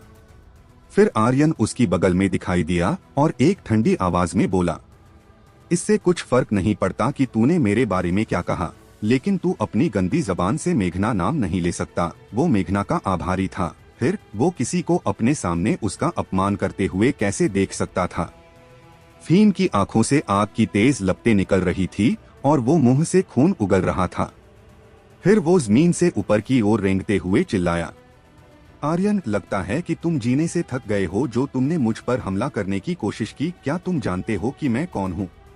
इससे पहले कि वो आगे कुछ बोल पाता आर्यन ने उसे एक बार फिर करारा थप्पड़ मारा और उसके मुंह से 2 और दांत बाहर निकल आए। वो दर्द से बुरी तरह बिलबिलाने लगा था। आर्यन नीचे बैठा और बोला, मुझे परवाह नहीं है कि तुम कौन हो। अगर तुम मुझे दुखी करते हो तो मैं शैतानों का देवता तुम्हें जान से मार दूंगा। यह बोलते समय उसकी आंखें हत्या के इरादे से भरी हुई थी। फहीम इतना डर गया था कि उसका चेहरा मरे हुए कुत्ते की तरह पीला पड़ गया। उसका शरीर बिना रुके कांप रहा था। फिर वो जोर से चिल्लाया, काली हवा, बाहर आओ। इस कचरे को जान से मार दो ताकि इसे पता चले कि मैं कौन हूँ। आर्यन की भौहें फड़क उठी और धीरे धीरे खड़ा हो गया। इसके तुरंत बाद उसने उसे एक विस्फोटक लात मारी। मुझे भौंकने वाले कुत्ते बिल्कुल भी नहीं पसंद, उसने ठंडी आवाज में कहा। जगदीश अंदर से यह सब देख रहा था। उसने फहीम की मदद करने की बिल्कुल भी जहमत नहीं उठाई। इसके विपरीत वो तो आर्यन के लिए जयकार करना चाहता था। बाहर हंगामा सुनकर महाजन जल्दी से पिल कमरे से निकलकर आया। जब वो बाहर पहुंचा तो उसने देखा कि फीम एक सुअर की तरह करहाते हुए जमीन पर पड़ा था और आर्यन उससे थोड़ी दूरी पर खड़ा था। उसने तुरंत आर्यन को वापस खींच लिया। आर्यन, वो हमारा नया पेविलियन मास्टर है, लापरवाही से काम मत करो। मुझे परवाह नहीं है कि वो कौन है। अगर तुम लोग नहीं होते तो अब तक मैं उसका सिर फाड़ देता, आर्यन ने गुस्से भरी आवाज में कहा। वो फहीम से बहुत नाखुश था। फीम ने जमीन पर रेंगते हुए अपने मुंह से खून थूका और जोर से चिल्लाया, काली हवा, काली हवा, काली हवा, तुम कहाँ मर गए? उसके काफी देर तक चिल्लाने के बाद भी कोई बाहर नहीं आया। काली हवा नामक बूढ़ा आदमी अंधेरे में छिपा हुआ था। उसका कोई कदम न उठाने का कारण ये था कि फीम पिटने लायक था। महाजन ने तुरंत कहा, आर्यन, अब पहले की तरह कुछ भी नहीं है, सब कुछ बदल चुका है, इसलिए खुद को थोड़ा संयमित करना बेहतर है। वैसे भी वो आर्यध्वज हॉल का एक बुजुर्ग और अमृत दुकान का पवेलियन मास्टर हैं और नाम में वो मेघना का चाचा लगता है। क्या इस तरह का घटिया इंसान मेघना का चाचा होने के लायक है? आर्यन ने तिरस्कार में कहा। महाजन मुस्कराया और नीची आवाज में बोला, चलो अब इस बात को यहीं छोड़ो, मुझे बताओ कि तुम मुझे क्यों ढूंढ रहे थे। आर्यन अभी भी बहुत गुस्से में था, लेकिन इस बार वो थोड़ा जल्दी में था, तो उसने अपने गुस्से को दबाते हुए महाजन से कहा, मैं हीरकुंडी पिल में कुछ सुधार करना चाहता हूँ ताकि उसे बेहतर बनाया जा सके, लेकिन मेरे पास कुछ खास जड़ी बूटियों की कमी है, इसलिए मैं ये पूछने आया था कि क्या आपके पास वो यहाँ है। तुम्हें क्या चाहिए? महाजन ने चुपके से अपने दिल में चौंकते हुए पूछा। हीरकुंडी पिल में सुधार? क्या पिल में सुधार किया जा सकता है? कोई भी इस बात पर विश्वास नहीं करता, लेकिन उसके सामने खड़ा लड़का आर्यन था, इसलिए महाजन ने इस बात को झुठलाने की हिम्मत नहीं की। हालांकि पिल में सुधार करना अमृत में सुधार करने के बराबर था और यह बिल्कुल असंभव था। इसके बाद आर्यन ने उसे कुछ लापता जड़ी बूटियों की एक सूची दी, जिसे देखते हुए वो गुस्से में आ गया और बोला, स्पिरिट जड़ी बूटियां? आर्यन, क्या तुम पागल हो गए हो? ये सभी शक्तिशाली स्पिरिट जड़ी बूटियां हैं, उन्हें कोई भी आम हकीम नियंत्रित नहीं कर सकता। क्या तुम्हें यकीन है कि तुम्हें यही जड़ी बूटियां चाहिए? उसी समय फीम फिर से खड़ा हुआ और तिरस्कार से कहा, मुझे नहीं पता था कि तुम जैसा कचरा भी पिल में सुधार करना चाहता है, और वो भी हमारी आर्यध्वज हॉल की हीरकुंडी पिल में। क्या मजाक है? क्या तुम्हें लगता है कि ये कोई बच्चों का खेल है? अगर लगता है तो अपने घर पर जाकर गुड्डे गुड़ियों से खेलो। आर्यन की आंखें गुस्से से भर गईं। महाजन ने तुरंत उसे कसकर खींचा। वो आर्यन के गुस्से को अच्छे से जानता था। अगर वो वास्तव में गुस्सा हो जाता तो वो फीम को पीट पीट कर ही मार डालता। आर्यध्वज हॉल की ताकत बहुत ज्यादा थी और यह पूरे तरंग महाद्वीप पर फैला हुआ था और इसकी रक्षा करने के लिए अनगिनत शक्तिशाली योद्धा थे। आर्यध्वज हॉल की तुलना में सिंह परिवार एक चींटी और एक हाथी की तरह था। अभी आर्यन आर्यधावज हॉल को नाराज नहीं करना चाहता था, इसलिए उसने महाजन से कहा, बुजुर्ग महाजन, चिंता मत करो, मैं उसे नहीं मारूंगा। महाजन ने आर्यन के गंभीर चेहरे को देखा और धीरे से उसे छोड़ दिया। आर्यन, कुछ भी गलत कदम मत उठाना। आर्यन एक शैतान की तरह मुस्कुराते हुए फीम के पास गया और उससे कहा, क्या होगा अगर मैं हीरकुंडी पिल में सुधार कर सकता हूँ तो? फीम ने हंसते हुए कहा, अगर तुमने हीरकुंडी पिल में सुधार कर दिया तो मैं तुम्हारे सामने झुकूंगा और अपनी गलतियों की माफी मांगूंगा, लेकिन अगर तुम नहीं कर सके तो क्या होगा? हाँ हाँ हाँ। फीम अंदर ही अंदर उन्मादी ढंग से हंस रहा था। मुझे नहीं पता था कि वास्तव में इस दुनिया में ऐसा कोई मूर्ख है, यहाँ तक कि एक हकीम मास्टर भी अपनी खुद की बनाई गोली में सुधार नहीं कर सकता, और ये बेवकूफ हमारे आर्यध्वज हॉल की गुप्त पिल में सुधार करने चला है। क्या मजाक है? उसकी नजरों में आर्यन सिर्फ एक मूर्ख बच्चा था जो स्वर्ग और पृथ्वी की विशालता को नहीं जानता था, एक घमंडी और बेकार कचरा था। आर्यन के चेहरे पर अभी भी एक हल्की सी मुस्कान थी और उसने कहा, तुम्हें क्या लगता है कि हमें क्या करना चाहिए? फीम ने ठंडी आवाज में कहा, मेरे सामने घुटने टेकना, झुकना, मुझे पूर्वज कहना और अपना बैंगनी सोने का कार्ड सौंपना। हारने के बाद से हमारी अमृत दुकान तो छोड़ो, आर्यध्वज हॉल की किसी भी दुकान में कदम मत रखना, और तुम्हें मेघना से भी कभी मिलने की जरूरत नहीं है, वरना आर्यध्वज हॉल तुम्हारे सिंह परिवार को सजा देगा। सजा का परिणाम तुम्हारे सिंह परिवार का विनाश है। वो जितना ज्यादा बोलता गया उसकी आवाज उतनी ही ठंडी होती गई। 2 थप्पड़ और 1 लात, वो कैसे उसे इतनी आसानी से जाने दे सकता था जब तक वो उससे इसका बदला नहीं ले लेता। उसके अंदर का गुस्सा शांत नहीं होने वाला था। आर्यन ने अपनी मुट्ठी कसकर भींच ली और हंसते हुए कहा, जरूर। महाजन के पास उसे रोकने का भी समय नहीं था और उसने कहा, आर्यन, तुम्हें इसके बारे में एक बार सोच लेना चाहिए था। यह एक उच्च श्रेणी की पिल है, इसे रिफाइन करना तक आसान नहीं है और तुम इसे कैसे। इससे पहले कि वो आगे कुछ और बोल पाता, फीन ने उसकी ओर देखा और चिल्लाते हुए कहा, वापस पिल बनाने के लिए जाओ और मेरी आंखों के सामने से दफा हो जाओ। महाजन की आंखें काली हो गईं और उसके दांत उखड़ गए। उसे बहुत गुस्सा आ रहा था। फीन ने तुरंत पूछा, यह क्या है? तुमने मेरी बात नहीं सुनी? क्या मैं इसे फिर से दोहराऊं? मैंने तुमसे कहा, जल्दी करो और वापस पिल कमरे में जाकर पिल रिफाइन करो। उसने प्रत्येक शब्द को उग्रता से बोला और पिल कमरे शब्द पर विशेष रूप से जोर दिया था। महाजन इससे वास्तव में बहुत ज्यादा नाखुश था। उसके साथ इस तरह के व्यवहार को देखकर आर्यन और भी अधिक दुखी था और उसकी आंखें गुस्से से भर गई थीं। फीन ने हंसते हुए कहा, जब मैं अपने अधीनस्थों को सबक सिखाता हूँ तो बाहरी लोगों को इसमें दखल देने की जरूरत नहीं है। तुम बूढ़े खूसट, क्या तुमने अभी तक मेरी बात नहीं सुनी? मत भूलो कि तुम सिर्फ मेरे आर्य परिवार के एक कुत्ते हो। इस बात को सुनकर आर्यन को इतना गुस्सा आया कि उसके दांत किटकिटाने लगे। उसकी हत्या का इरादा और क्रोध बढ़ गया और भड़क उठा। उसी समय काली हवा बाहर निकला और फीन के पीछे आकर खड़ा हो गया। उसने पवेलियन मास्टर की रक्षा न करने के लिए खुद को दोषी ठहराया और वो आर्यन से हत्या के इरादे को महसूस कर सकता था। महाजन ने आर्यन को पीछे खींचा और कहा, आर्यन, मेरे लिए गुस्सा मत हो, ये इसके लायक नहीं है। इसके बाद वो वहां से जाने लगा। फीन ने हंसते हुए कहा, यह सही है, यहाँ तक कि एक कुत्ते को भी एक कुत्ते के बारे में जागरूकता की जरूरत होती है, एक आज्ञाकारी कुत्ता बनने के लिए। हा हा हा। आर्यन वास्तव में दुखी था, बहुत ज्यादा दुखी। महाजन ने हमेशा उसका साथ दिया था, लेकिन अब वो उसकी मदद नहीं कर सकता था। उसे पीछे के पिल कमरे की ओर जाते देखकर आर्यन का दिल कस गया और उसने कहा, एक और शर्त जोड़े। फीन ने आत्मसंतुष्ट होकर कहा, क्या शर्त है? आर्यन ने कहा, मुझे बुजुर्ग महाजन चाहिए। फीन चौंक गया और फिर जोर से हंसा। मुझे उम्मीद नहीं थी कि तुम्हें कुत्ताए में दिलचस्पी होगी। जैसे ही उसने बोलना खत्म किया, उसकी आवाज भी बदल गई और उसने कहा, जरूर। हालांकि मेरी भी एक शर्त है, तुम्हें 3 दिनों के भीतर हीरकुंडी पिल में सुधार करना होगा। एक पिल में सुधार करना पहले से ही एक बेहद कठिन काम था। कठिन नहीं बल्कि यह करना लगभग असंभव था।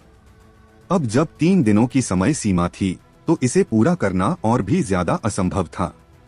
आर्यन को भी खुद पर भरोसा नहीं था। उसने केवल यह महसूस किया था कि इसमें सुधार करना संभव है और उसे प्रयास करते रहने की जरूरत है। फीन के आत्मसंतुष्ट रूप को देखते हुए आर्यन ने ठंडी आवाज में कहा, ठीक है, 3 दिन तय रहा। हाँ हाँ हाँ।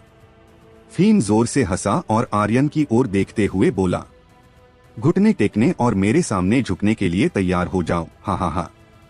इसके बाद फीन ने जगदीश को चेतावनी दी, उसे जो भी जड़ी बूटी चाहिए उसे दे दो, लेकिन कीमत दोगुनी है। आर्यन ने उसकी ओर देखा और उसकी भौहें फड़क उठी। फीन ने हंसते हुए कहा, क्या तुम दुखी हो? क्या तुम आश्वस्त नहीं हो? अगर तुम्हें यह नहीं चाहिए तो तुम किसी और से जड़ी बूटियां खरीद सकते हो, लेकिन ये हमारी दुकान के अलावा तुम्हें कहीं नहीं मिलेंगी। अगर तुम चाहते हो तो मुझे दोगुनी कीमत चाहिए। हाँ हाँ हाँ। आर्यन वास्तव में उसे मुक्का मारना चाहता था जब तक कि उसका सिर फट ना जाए। हालांकि वो नहीं कर सकता था, कम से कम अभी तो बिल्कुल भी नहीं, क्योंकि वो अभी ज्यादा शक्तिशाली नहीं था। अगर वो उसे मार देता तो आर्यध्वज हॉल उसकी जगह किसी और को भेजता, साथ में कुछ शक्तिशाली योद्धाओं को भी भेजता। उस समय सिंह परिवार को आर्यध्वज हॉल के कहर का सामना करना पड़ता। आर्यध्वज हॉल का अस्तित्व एक विशाल जहाज की तरह था, वो इसे बिल्कुल भी हिला नहीं सकता था। वो अभी पर्याप्त शक्तिशाली नहीं था, इससे आर्यन के दिल में गुस्सा ज्वालामुखी के लावा की तरह फटने लगा और उसने अपने मन में सोचा, कुत्ते तुझे तो मैं अपने सामने घुटनों पर बिठाकर जमीन चटवाऊंगा। जड़ी बूटियां लेने और दोगुनी कीमत चुकाने के बाद आर्यन घर वापस चला गया। उसके जाने के बाद अमृत दुकान में फीम के हाथों में एक चाय का प्याला था, जिसे उसने अपने सामने खड़े काली हवा के सिर पर मारा। जब मैंने तुम्हें बुलाया तो तुम कहाँ थे? जब मुझे पीटा गया था तब तुम कहाँ थे? कुत्ते, आज से तुम और वो बूढ़ा कुत्ता महाजन 10 सालों तक और आर्य परिवार की सेवा करोगे। यही तुम्हारी सजा है। फीम ने भावहीन काली हवा को देखा और कहा, क्या तुम आश्वस्त नहीं हो? काली हवा ने अपना सिर नीचे किया और कहा, मैं आपके आदेश को कैसे टाल सकता हूँ?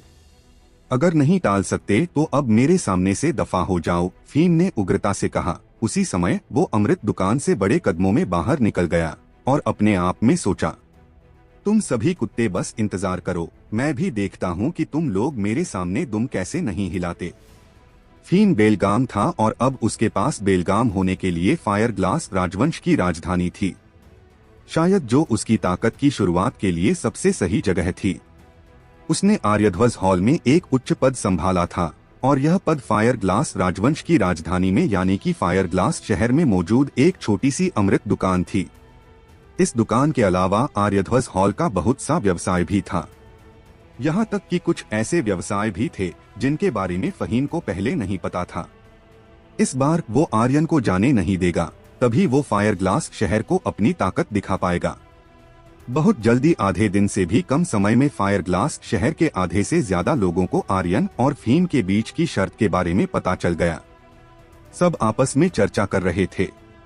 यह खबर रत्नसिंह महल के लिए बेहद फायदेमंद थी। दुश्मन का दुश्मन एक दोस्त था। रत्नसिंह ने पूछा, क्या आर्यन को पता है कि पिल्स को कैसे बनाया जाता है? एक बूढ़े बुजुर्ग ने अपना सिर हिलाया। मैंने इसके बारे में कभी नहीं सुना। जब सर्वजीत सिंह जिंदा था तो एक खबर पूरे सिंह परिवार में फैली थी कि आर्यन गोलियां बना रहा था, लेकिन वो पूरी रात में एक बार भी सफल नहीं हुआ। तो फिर उसने फीम के साथ दांव क्यों लगाया? इसके पीछे क्या कारण हो सकता है? रत्नसिंह थोड़ा उलझन में था। वो अभी भी तक आर्यन को पूरी तरह से नहीं समझ पाया था। इसके बाद उसने एक व्यक्ति के बारे में सोचा।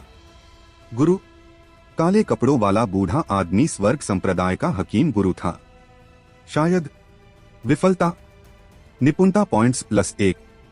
विफलता, निपुणता +1। विफलता, निपुणता +1। सिंह परिवार के पहाड़ के पीछे छप्पर वाले आंगन में। जब से आर्यन आर्यध्वज हॉल से वापस आया था तो वो लगातार हीरकुंडी पिल को बेहतर बनाने के नुस्खे पर काम कर रहा था और लगातार स्पिरिट जड़ी बूटियों का उपयोग करने की कोशिश कर रहा था। जैसा कि बुजुर्ग महाजन ने कहा था, स्पिरिट जड़ी बूटियां बहुत मजबूत थी और उन्हें नियंत्रित नहीं किया जा सकता था। कोई रास्ता नहीं, कोई रास्ता नहीं। यह फिर भी काम नहीं करेगा। हर बार असफल होने पर आर्यन सोचना बंद कर देता था। उसका मन लगातार अनुमान लगाता था और वो बार बार अपना सिर हिलाता और बड़बड़ाता था, मैं इसे कैसे नियंत्रित कर सकता हूँ? यह वास्तव में मुश्किल है। एक पिल में सुधार करना उसे बनाने जैसा नहीं था। एक पिल को बनाने की तुलना में एक पिल में सुधार करना दर्जनों गुना ज्यादा मुश्किल भरा काम था। एक निम्न स्तर की पिल बनाने में सफलता की केवल 50% संभावना थी। हीरकुंडी पिल की शक्तियों को बढ़ाना और सफलता दर को बढ़ाना तो और भी ज्यादा मुश्किल था। पूरे दिन आर्यन असफल रहा। हालांकि इस बीच उसका हकीम कौशल अर्थ स्टेज लेवल 8 पर पहुंच गया था। आर्यन भाई, चलो कुछ खाते हैं, वाणी ने उसके पास आते हुए कहा। वो सुबह से देख रही थी कि आर्यन पूरे दिन फर्नेस के बगल में रहा था और उसने कुछ खाया भी नहीं था। आर्यन हल्के से मुस्कुराया और कहा, तुम लोग आगे बढ़ो और खाओ, मुझे भूख नहीं है। इसके बाद उसकी भौहें कसने लगीं और उसने एक बार फिर स्पिरिट जड़ी बूटियों को रिफाइन कर नियंत्रित करने की कोशिश की। विफलता, निपुणता +1। विफलता, निपुणता +1। वो फिर भी असफल हो रहा था। आर्यन ने कम से कम 100 बार अलग अलग तरह से हीरकुंडी पिल के नुस्खे में बदलाव किया था, लेकिन फिर भी इसका कोई फायदा नहीं हुआ। वो अभी भी स्पिरिट जड़ी बूटियों के भीतर शक्तियों को पूरी तरह से नियंत्रित करने में असमर्थ था। उसके पीछे 3 लड़कियां खड़ी थीं, रूबी, वाणी और अंधेरे में छाया। आर्यन की हालत को देखते हुए उन्हें नहीं पता था कि उसकी मदद कैसे की जाए। उन्हें आर्यन और फहीम के बीच शर्त के बारे में भी पता था और केवल 2 दिन बचे थे। अगर वो इसे बदलने में सफल नहीं हो सका तो आर्यन को फहीम के सामने घुटने टेकने होंगे और माफी मांगने के लिए इतने सारे लोगों के सामने झुकना होगा। दरअसल आर्यन ने इनमें से किसी को भी दिल पर नहीं लिया, उसे बस बुजुर्ग महाजन की चिंता थी। फहीम के चेहरे पर थप्पड़ मारना कुछ भी नहीं था, वो सिर्फ बुजुर्ग महाजन को बचाना चाहता था। आर्यन ने एक बार फिर पिल को संशोधित करने की प्रक्रिया में खुद को डुबो दिया। फर्नेस में आग को काबू करने के लिए अपनी शक्तियों का उपयोग करते हुए उसने स्पिरिट जड़ी बूटियों को एक तरल में बदला और उस तरल को फायर शक्तियों के साथ मिलाने की कोशिश की, लेकिन विफलता। निपुणता पॉइंट्स +1। विफलता, निपुणता पॉइंट्स +1। आर्यन बार बार असफल हो रहा था और वो पूरी तरह से थक चुका था। हालांकि उसने कभी हार मानने के बारे में नहीं सोचा था। बुजुर्ग महाजन के लिए उसे सफल होना ही था। पूरी रात आर्यन ने 1 सेकंड के लिए भी आराम नहीं किया और पूरी रात वो एक बार भी सफल नहीं हुआ। आर्यध्वज हॉल अमृत दुकान में रत्न सिंह ने मुस्कुराते हुए कहा, मुझे इस बार पैवेलियन मास्टर फहीम को दिल से धन्यवाद देने आना पड़ा। फहीम ने हंसते हुए कहा, अरे यह कुछ भी नहीं है, वो सिर्फ कचरे का एक टुकड़ा है, उसे सबक सिखाना उंगली उठाने जितना आसान है। हाँ हाँ हाँ, हाँ हाँ हाँ, दोनों एक साथ जोर जोर से हंसने लगे। रत्न सिंह अंदर ही अंदर बहुत ज्यादा खुश था और उसने अपने मन में कहा, आर्यन के पास अब बस 1.5 दिन बचा है। अगर वो पिल में कोई सुधार नहीं कर पाया तो उसे सबके सामने घुटने टेकेंगे और पूरे शहर के सामने फहीम के आगे झुकना होगा। फिर देखते हैं कि वो कुत्ता किसको मुंह दिखाने के लायक बचता है। हाँ हाँ हाँ, सिंह परिवार का यंग मास्टर किसी के सामने घुटने टेक कर माफी मांगेगा, यह कोई साधारण बात नहीं थी। यह फायर ग्लास शहर में सिंह परिवार के प्रभाव पर असर करेगा। अगर हो सके तो रत्न सिंह किसी भी तरह उनकी प्रतिष्ठा को नुकसान पहुंचाएगा। अभी के लिए जब तक वो उन पर हमला नहीं कर सकता था, चाहे मामला कितना भी बड़ा या छोटा क्यों ना हो, वो इसमें भाग लेता। फहीम ने हंसते हुए कहा, महामहिम चिंता मत करो, मैंने अर्थ स्टेज लेवल 9 ग्रैंड मास्टर से पूछा है। उन्होंने कहा है कि भले ही वो हेवन स्टेज का हकीम हो, वो हीरकुंडी पिल में कोई सुधार नहीं कर सकता है। अब बस 1.5 दिन बचा है, वो कभी भी ऐसा नहीं कर पाएगा, उसने रत्न सिंह से पूरे विश्वास के साथ कहा। उसके इस विश्वास के पीछे का कारण हीरकुंडी पिल का नुस्खा था, जो आर्यध्वज हॉल के सबसे रहस्यमय नुस्खों में से एक था। यह आर्यध्वज हॉल के पास अपना व्यवसाय शुरू करने से भी पहले से था। इसे आर्य परिवार से बेहतर कोई नहीं समझ पाया था और वर्तमान हीरकुंडी पिल पहले से ही एक सही स्थिति में पहुंच चुकी थी। इसमें कोई भी बदलाव करना असंभव था। इस तरह आर्यन का हारना तय था। रत्न सिंह ने हंसते हुए कहा, पवेलियन मास्टर फहीम, मेरे पास भी एक हकीम गुरु हैं।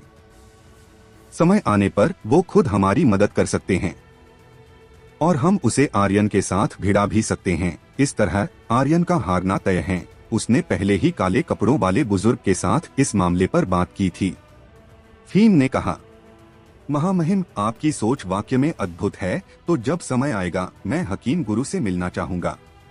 वो मूर्ख नहीं था, वो जानता था कि रत्न सिंह के महल में कोई हकीम गुरु नहीं था। जहां तक हो सकता है वो स्वर्ग संप्रदाय से कोई होगा। रत्न सिंह ने फिर से हंसते हुए कहा, इस बार मैं आर्यन को जमीन पर घुटनों के बल पड़ा हुआ देखना चाहता हूं, ताकि वो किसी को भी अपना मुंह दिखाने लायक नहीं बचे।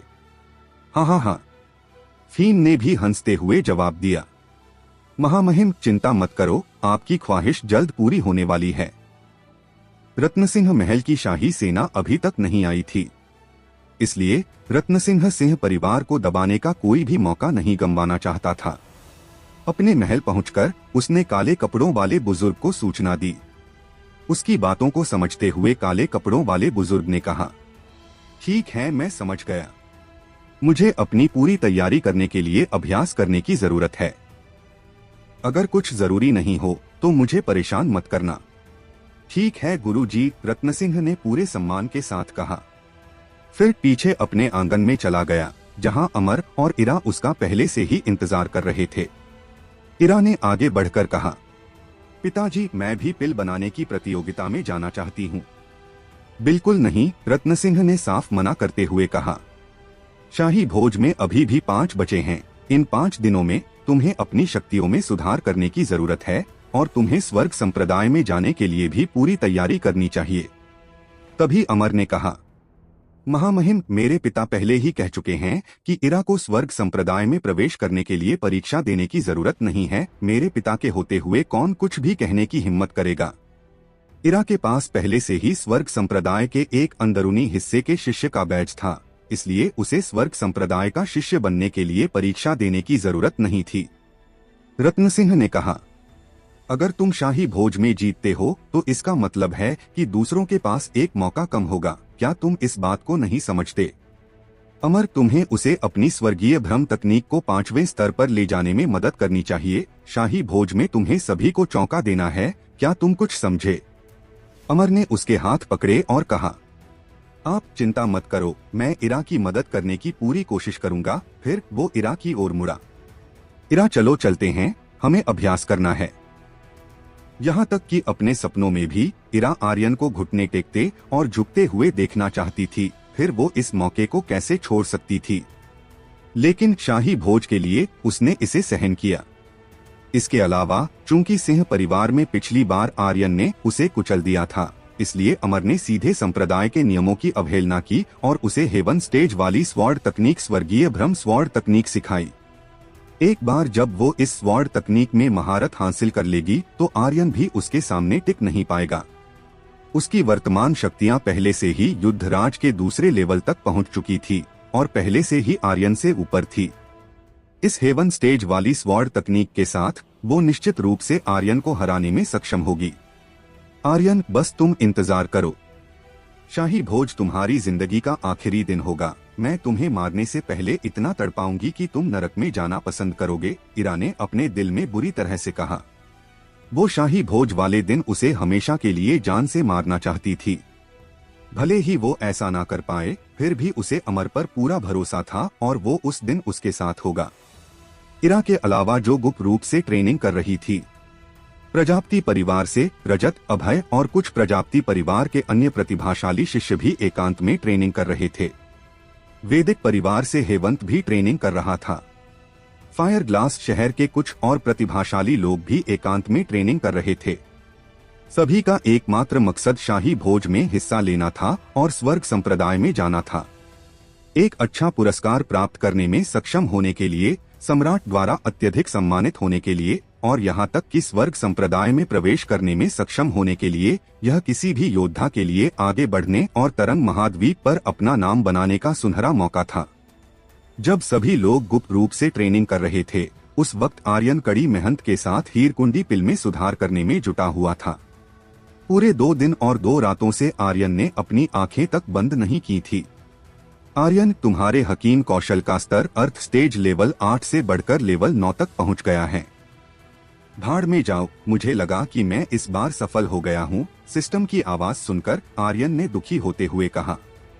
हफ, चलो कोई बात नहीं, यह भी अच्छा है। आर्यन ने राहत की सांस ली। लगातार 2 दिन और 2 रातों की मेहनत जाया नहीं गई थी और आखिरकार उसे कुछ चीजें समझ आ गई थी। लेकिन यह सिर्फ एक छलावा था, इसमें सफल होना अभी भी बेहद मुश्किल था। वजरनाथ सिंह के कमरे में नंदीश ने चिंतित होते हुए कहा, पिताजी, बस 1 दिन बचा है। वजरनाथ सिंह ने कहा, यह बच्चा आर्यन बहुत जिद्दी है। अगर वो कुछ करना चाहता है तो उसे खुद नरक दूत भी नहीं रोक सकता है। 2 दिन 2 रात हो चुकी हैं और उसने अभी तक आराम नहीं किया है और ना ही खाना खाया है। मुझे अब उसकी चिंता हो रही है कि वो इसे कर पाएगा या नहीं। वो आर्यन और फीम के बीच शर्त के मामले को लेकर भी परेशान था। सिंह परिवार के इतिहास में कभी कोई हकीम गुरु नहीं रहा था। केवल कुछ छोटे मोटे हकीमों को छोड़कर कोई नहीं था। एक महान ग्रैंड मास्टर की तो दूर की बात है। नंदीश ने पूछा, अगर आर्यन हार जाता है तो उसे घुटने टेकने पड़ेंगे और पूरे फायर ग्लास शहर के सामने फीम के आगे झुकना होगा और अपनी गलतियों की माफी मांग। नंदीश की बात खत्म होने से पहले ही वज्रनाथ सिंह ने चिल्लाकर कहा, जो भी मेरे पोते को घुटने टेकने के लिए मजबूर करेगा, मैं उसके पैर काट दूंगा। फिर चाहे वो अर्धैवज हॉल से ही क्यों ना हो। वो तुरंत बहुत ज्यादा गुस्से में आ गया। नंदीश ने कहा, ये मामला बहुत ज्यादा फैलता जा रहा है, इसके पीछे रत्न सिंह है।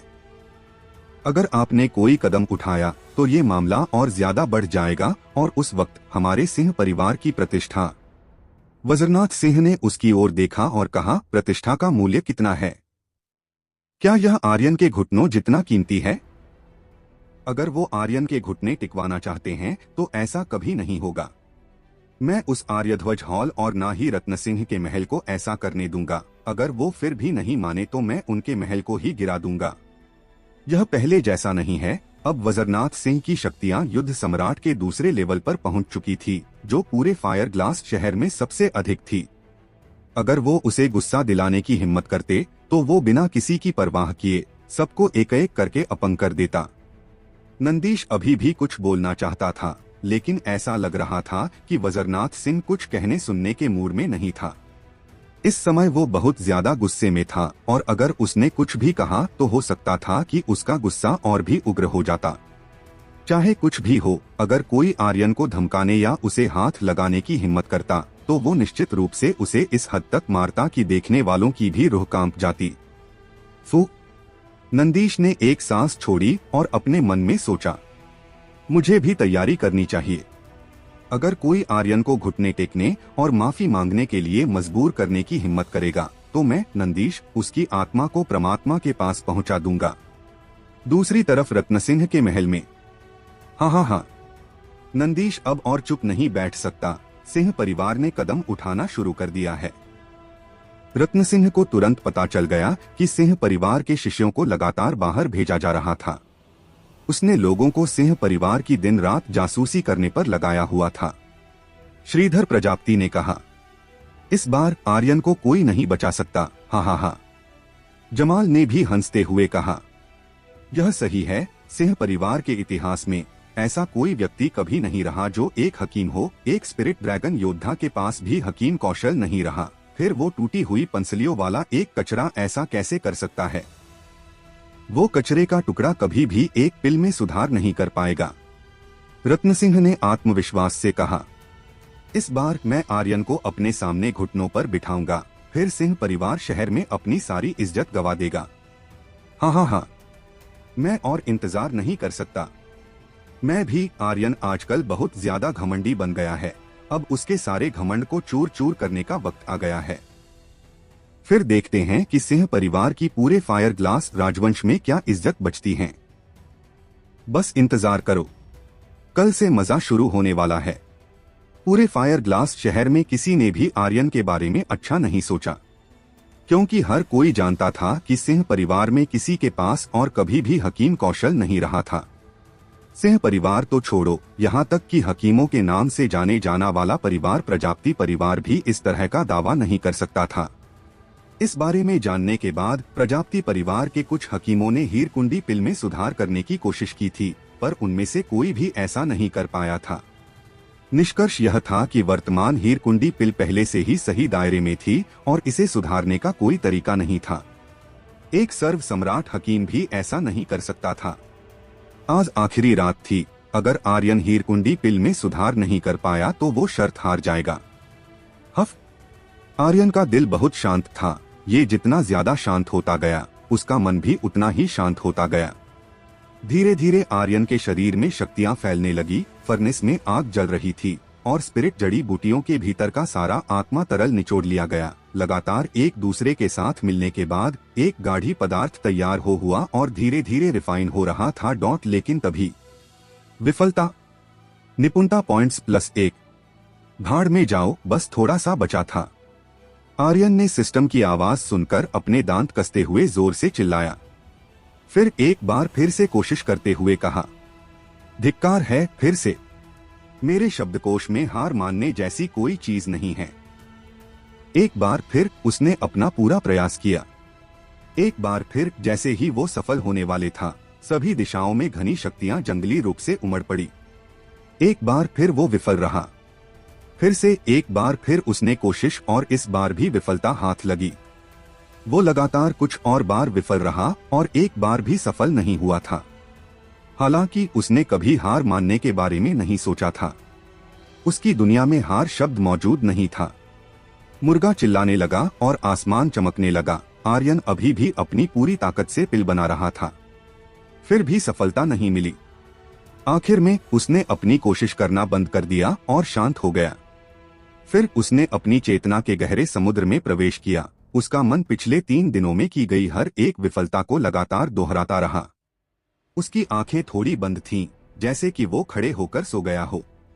वाणी आगे बढ़ना चाहती थी और आर्यन को पुकारना चाहती थी, लेकिन रूबी ने उसे रोक दिया। उसने अपना सिर हिलाया और नीची आवाज में कहा, यंग मास्टर कुछ सोच रहे हैं, उसे परेशान मत करो। दोनों लड़कियां फिर वहां चुपचाप खड़ी हो गईं। आर्यन 3 दिनों से अभ्यास कर रहा था और वो तीनों भी वहां 3 दिनों से उसके साथ खड़ी थी। आर्यन के थोड़े बुझे और थके हुए चेहरे पर सूरज की रोशनी चमक रही थी। अचानक उसकी आंखें चौड़ी हो गईं और उसकी आंखों में एक रोशनी चमक उठी। फिर वो मुस्कुराया और जोर से हंसते हुए बोला, मुझे पता है, हा हा हा। आखिरकार मुझे पता चल गया। हीरकुंडी पिल के लिए स्पिरिट एनर्जी की जरूरत होती है। पहले बहुत ज्यादा स्पिरिट एनर्जी थी और 5 एलिमेंट्स की शक्तियां बराबर नहीं थी, इसलिए वो पूरी तरह से एक साथ नहीं मिल पा रही थी। इसके अलावा फायर स्पिरिट जड़ी बूटियों की कमी है। जब तक मैं 5 एलिमेंट्स की शक्तियों को अच्छी तरह से काबू करता हूँ और बराबर करता हूँ, तब तक आर्यन खुश था। वो बहुत ज्यादा खुश था। स्पिरिट एनर्जी स्वर्ग और पृथ्वी के बीच पोषित हुई थी। इसमें में भी कुछ विशेषताएं थीं और इसमें भी विभिन्न मौलिक शक्तियां थीं। इसी तरह हीरकुंडी पिल को भी 5 एलिमेंट्स की शक्तियों के साथ बनाया गया था और वो इन्हीं पर निर्भर थी। यहाँ तक कि आर्य परिवार ने भी इसकी खोज नहीं की थी और उन्हें इस बारे में कुछ नहीं पता था। 3 दिन और 3 रातों की कोशिशों के बाद आर्यन सभी स्पिरिट जड़ी बूटियों की विशेषताओं के बारे में जान गया था। ये 5 एलिमेंट्स वाली स्पिरिट जड़ी बूटियों की विशेषताएं थीं। बस इतना ही। फायर एलिमेंट विशेषता वाली स्पिरिट जड़ी बूटी बाकी एलिमेंट्स की जड़ी बूटियों के मुकाबले थोड़ी कमजोर थी। अगर इस समस्या को दूर कर दिया जाए तो निश्चित रूप से हीरकुंडी पिल में सुधार किया जा सकता था। इसके अलावा आर्यन अब और ज्यादा नहीं रुक सका और तुरंत उसने जल्दी ही सुधार करना शुरू कर दिया।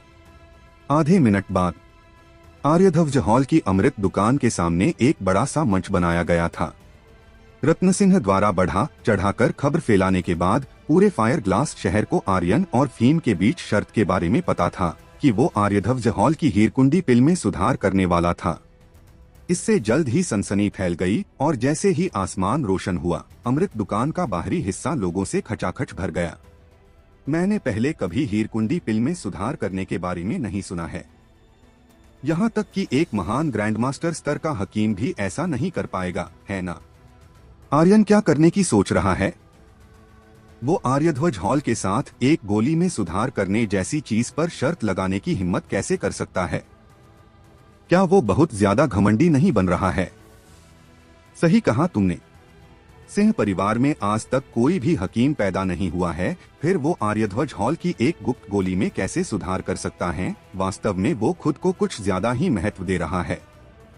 कुछ दिन पहले वो एक ड्रैगन की सवारी करके फायर ग्लास शहर में वापस आया और सुर्खियों में रहा। आज उसे शायद अपनी गलतियों की वजह से फीम के आगे घुटने टेकने होंगे। हाँ, तुमने सही कहा। सिंह परिवार के लोगों को सम्राट के सामने भी घुटने टेकने की जरूरत नहीं है, इसलिए अगर आज आर्यन घुटने टेकता है तो सिंह परिवार की कोई इज्जत नहीं रहेगी। हाँ, भीड़ ने शोर मचाना शुरू कर दिया और चर्चाएं तेज होती गई। पूरे तरंग महाद्वीप में हकीमों की बहुत इज्जत थी और उन्हें दुर्लभ माना जाता था। महान गुरु और ग्रैंड मास्टर तो एक अलग ही अविश्वसनीय अस्तित्व था। अगर कोई ग्रैंड मास्टर होता जो गोलियों में सुधार कर सकता था, तो इस तरह का हकीम तो एक ऐसा अस्तित्व होता जो स्पिरिचुअल फीनिक्स पंखों से भी ज्यादा दुर्लभ था। आर्यध्वज हॉल की शुरुआत पिल्स से हुई थी। हीरकुंडी पिल आर्य परिवार के हकीम पूर्वजों द्वारा विकसित की गई थी। अनगिनत हकीमों द्वारा लगातार सुधार करने के बाद सैकड़ों हजारों वर्षों के बाद वर्तमान हीरकुंडी पिल पहले से ही सही क्षेत्र में पहुंच चुकी थी। सुधार करने की कोई जरूरत नहीं थी। इसके अलावा हीरकुंडी पिल में सुधार करने का कोई तरीका नहीं था। इस शर्त में आर्यन निश्चित रूप से हारने वाला था। अमृत दुकान के अंदर फहीम के चेहरे पर एक मुस्कान फैली हुई थी। भीड़ की चर्चाओं को सुनकर उसने शालीनता से कहा, आर्यन, तूने मुझे 2 बार थप्पड़ मारा था। आज अगर मैंने तुमसे घुटनों के बल बिठाकर नाक ना रगड़वाई तो मेरा नाम भी फहीम नहीं। हाँ, इससे फहीम को दोहरा फायदा होने वाला था। पहला तो वो आर्यन से बदला ले सकता था, दूसरा इससे उसका पूरे फायर ग्लास शहर में नाम होने वाला था और उसका एक अलग रुतबा बनता। फिर वो अपने कमरे से बाहर निकला और महाजन के चिंता से भरे चेहरे को देखकर हंसने से खुद को रोक नहीं सका। महाजन, क्या तुम्हें सच में उम्मीद है कि आर्यन शर्त जीत सकता है? महाजन का शरीर थोड़ा कांप रहा था, लेकिन उसने कुछ नहीं कहा। फहीम ने तिरस्कार से हंसते हुए कहा, इसका मतलब मैं क्या समझूं? क्या तुम चाहते हो कि आर्यध्वज हॉल हार जाए? महाजन ने तुरंत कहा, नहीं, बिल्कुल नहीं, मेरी इतनी हिम्मत कहाँ जो मैं ऐसा सोचूं। तुम्हारी हिम्मत नहीं है झूठ किसी और के आगे बोलना। मुझे पता है कि तुम अंदर ही अंदर आर्यन के जीतने की कामना कर रहे हो ताकि तुम आर्य परिवार को छोड़ सको, है ना? फहीम ने गंभीरता से कहा। फिर वो आगे बोला, अगर तुम ऐसा सोच भी रहे हो तो भूल जाओ, ऐसा कुछ नहीं होने वाला। हीरकुंडी पिल में सुधार करना कोई बच्चों का खेल नहीं है। उसके जैसा कचरा तो बिल्कुल भी ऐसा नहीं कर सकता। मैं तुम्हारे भले के लिए बता देता हूँ, तुम जैसे एक कुत्ते को पालना बेकार है। शुक्र करो कि तुम जैसे एक कुत्ते को हमारे आर्य परिवार ने एक मुहर की छाप देकर पाल रखा है, तो तुम्हारी भलाई इसी में है कि तुम अपनी दुम आर्य परिवार के सामने ही हिलाते रहो। हाँ। फिर फहीम जोर जोर से हंसने लगा। महाजन ने अपनी मुट्ठियां कसकर भींच ली। 50 साल से अधिक समय से उसकी छाती पर जो निशान लगा हुआ था वो उसका सबसे बड़ा दर्द था। यह उसके दिल में सबसे गहरा दर्द था और अब जब फहीम ने उसका जिक्र किया तो उसके पुराने जख्म फिर हरे हो गए थे। दरअसल वो जानता था कि आर्यन हार जाएगा, भले ही आर्यन का हकीम कौशल कितना भी अच्छा क्यों ना हो, लेकिन उसके लिए हीरकुंडी पिल में सुधार करना पूरी तरह से असंभव था। हालांकि उसके दिल के किसी एक कोने में उसे आर्यन पर उम्मीद थी कि वो उसे यहाँ से अपने साथ शर्त जीत कर ले जाएगा। मेघना यहाँ नहीं थे, इसलिए उसके यहाँ रहने का कोई मतलब नहीं था। कुछ ही देर बाद अमृत दुकान का दरवाजा खुला और फहीम बाहर आया, जिसे देख सभी शोर मचाने लगे। पवेलियन मास्टर फहीम बाहर आ गए हैं। पवेलियन मास्टर फहीम बाहर आ गए हैं। पवेलियन मास्टर फहीम, क्या मैं पूछ सकता हूँ, इस पिल प्रतियोगिता के बारे में आपका क्या ख्याल है? क्या आर्यन आपके आर्य परिवार द्वारा विकसित हीरकुंडी पिल में सुधार कर पाएगा? पवेलियन मास्टर फहीम, अगर आर्यन हार जाता है तो क्या वो वास्तव में आपके सामने घुटने टेक देगा? सिंह परिवार के लोगों को सम्राट के आगे भी घुटने टेकने की जरूरत नहीं है, तो क्या वो आपके सामने घुटने टेकेगा? मैंने सुना है कि आर्यन लगातार 3 दिनों से बाहर नहीं आया है और वो पिल बनाने का अभ्यास कर रहा है, तो अगर वो सफल हो गया तो क्या होगा? क्या आप शर्त पूरी करेंगे और उसके सामने घुटने टेकेंगे? फहीम ने मुस्कुराते हुए उन सभी को जवाब दिया, मैं बस इतना कहना चाहता हूँ कि आर्यन कभी नहीं जीतने वाला। अगर वो शर्त को पूरा नहीं करेगा तो आप सभी को आर्यध्वज हॉल की ताकत के बारे में पता है। सिंह परिवार को खत्म करना कुछ ही मिनटों की बात है। यह सच था कि आर्यध्वज हॉल की ताकत बेमिसाल थी। उन्होंने वास्तव में कभी हार नहीं मानी थी। गोलियों की वजह से आर्य परिवार बहुत अधिक उन्नत था। जमाल आ गया है, श्रीधर प्रजापति आ गया है, नारद ब्रह्मा भी आ गया है, महामहिम रत्नसिंह भी आ गए हैं। तीनों स्तंभों के युद्ध सम्राट और रत्नसिंह को एक साथ आता देखकर सभी शोर मचाने लगे। उन सभी के पीछे लंबी कतारों में हथियार पकड़े सैनिक चल रहे थे। यह एक भव्य दृश्य से कम नहीं था। रत्नसिंह आगे बढ़ा और फहीम के पास आते हुए बोला, पवेलियन मास्टर फहीम। फहीम ने भी एक कदम आगे बढ़कर कहा, महामहिम आने में कोई परेशानी तो नहीं हुई? रत्नसिंह ने धीमी आवाज में कहा, मुझे खबर मिली है कि आर्यन लगातार 3 दिन और 3 रातों से पिल सुधारने में लगा हुआ था। हालांकि कल रात तक वो एक बार भी सफल नहीं हुआ है। फहीम ने हंसते हुए कहा, हीरकुंडी पिल ऐसी चीज नहीं है जिसे कोई भी बना सकता है। अगर उस मेघना ने उसे हीरकुंडी पिल का नुस्खा नहीं दिया होता तो क्या उस जैसा कचरा कभी हीरकुंडी पिल बना भी पाता। अब जब वो हीरकुंडी पिल में सुधार करना चाहता है तो वो खुद को कुछ ज्यादा ही आंक रहा है। कोई बात नहीं, आज मैं उस घमंडी का सारा घमंड उतार दूंगा और उसे घुटनों के बल बिठाकर सिंह परिवार की सारी प्रतिष्ठा को धूमिल कर दूंगा। रत्न सिंह भी उत्साहित हो गया और कहा, पवेलियन मास्टर फीम, अगर वो घुटने नहीं टेकता है तो क्या आप चाहते हैं कि मैं कुछ मदद करूं? वो पूरी तरह से तैयार होकर आया था। फीम हल्के से मुस्कुराया। फिर मुझे महामहिम को परेशान करना होगा, वो भी तैयार था। इसके तुरंत बाद वो दोनों एक दूसरे को देखकर जोर जोर से हंसने लगे। इसके बाद सभी अपनी अपनी जगहों पर बैठ गए। काले कपड़ों वाला बूढ़ा आदमी भी एक कोने में चुपचाप बैठ गया। किसी ने उस पर ध्यान नहीं दिया क्योंकि वो एक साधारण बूढ़े आदमी की तरह दिखता था।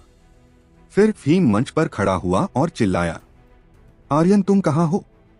समय खत्म हो चुका है, क्या तुम्हें सभी के सामने आने से डर लग रहा है? 3 दिन पहले तो तुम बहुत घमंड दिखा रहे थे, अब क्या हुआ? क्या सिंह परिवार में हर कोई ऐसा ही है?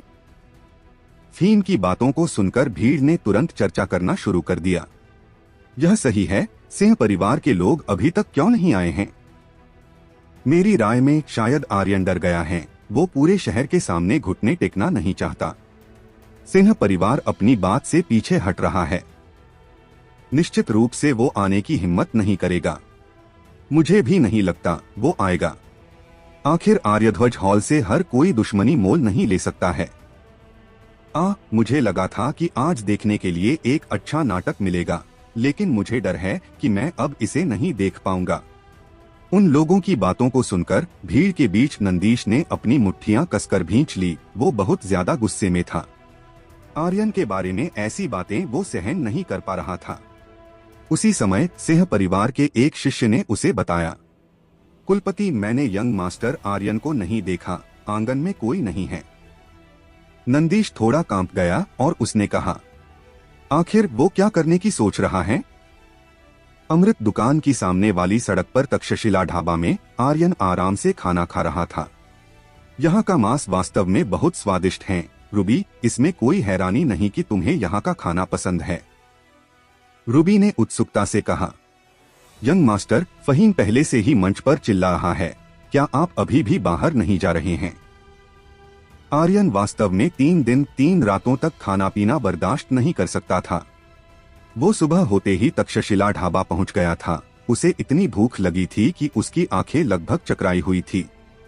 खाना खाने के बाद वाणी एक लकड़ी की मेज पर लेटी हुई थी। आर्यन स्नो व्हाइट को अपना खाना खाते हुए देख रहा था और खिलखिलाकर हंस रहा था। उनको इतना बेफिक्र देखकर रूबी को चिंता सता रही थी और उसने कहा, यंग मास्टर, आप पिल सुधारने में सफल हुए या नहीं? ये सिंह परिवार की प्रतिष्ठा से जुड़ा हुआ है और मैंने सुना है कि ग्रैंड एल्डर और कुलपति पूरी तरह से हमला करने के लिए तैयार हैं।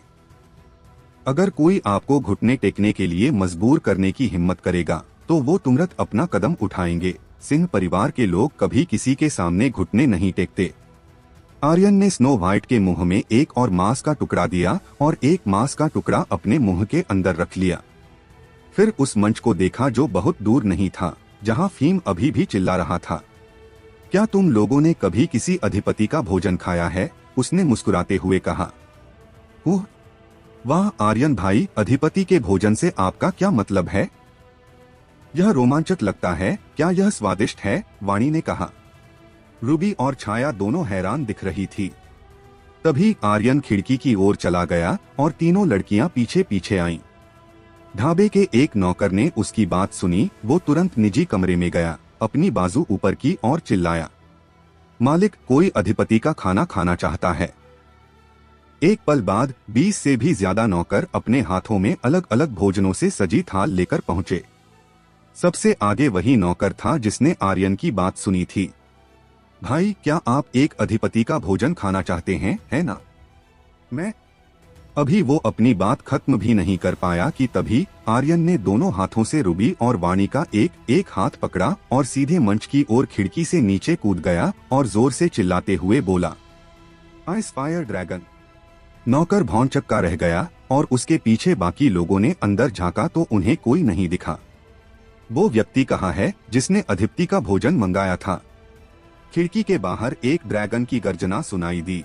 जिस पल आर्यन ने खिड़की से छलांग लगाई थी, उसने सीधे आइस फायर ड्रैगन को बुला लिया था और उस पर दोनों लड़कियों के साथ बैठकर आसमान की ओर उड़ गया था।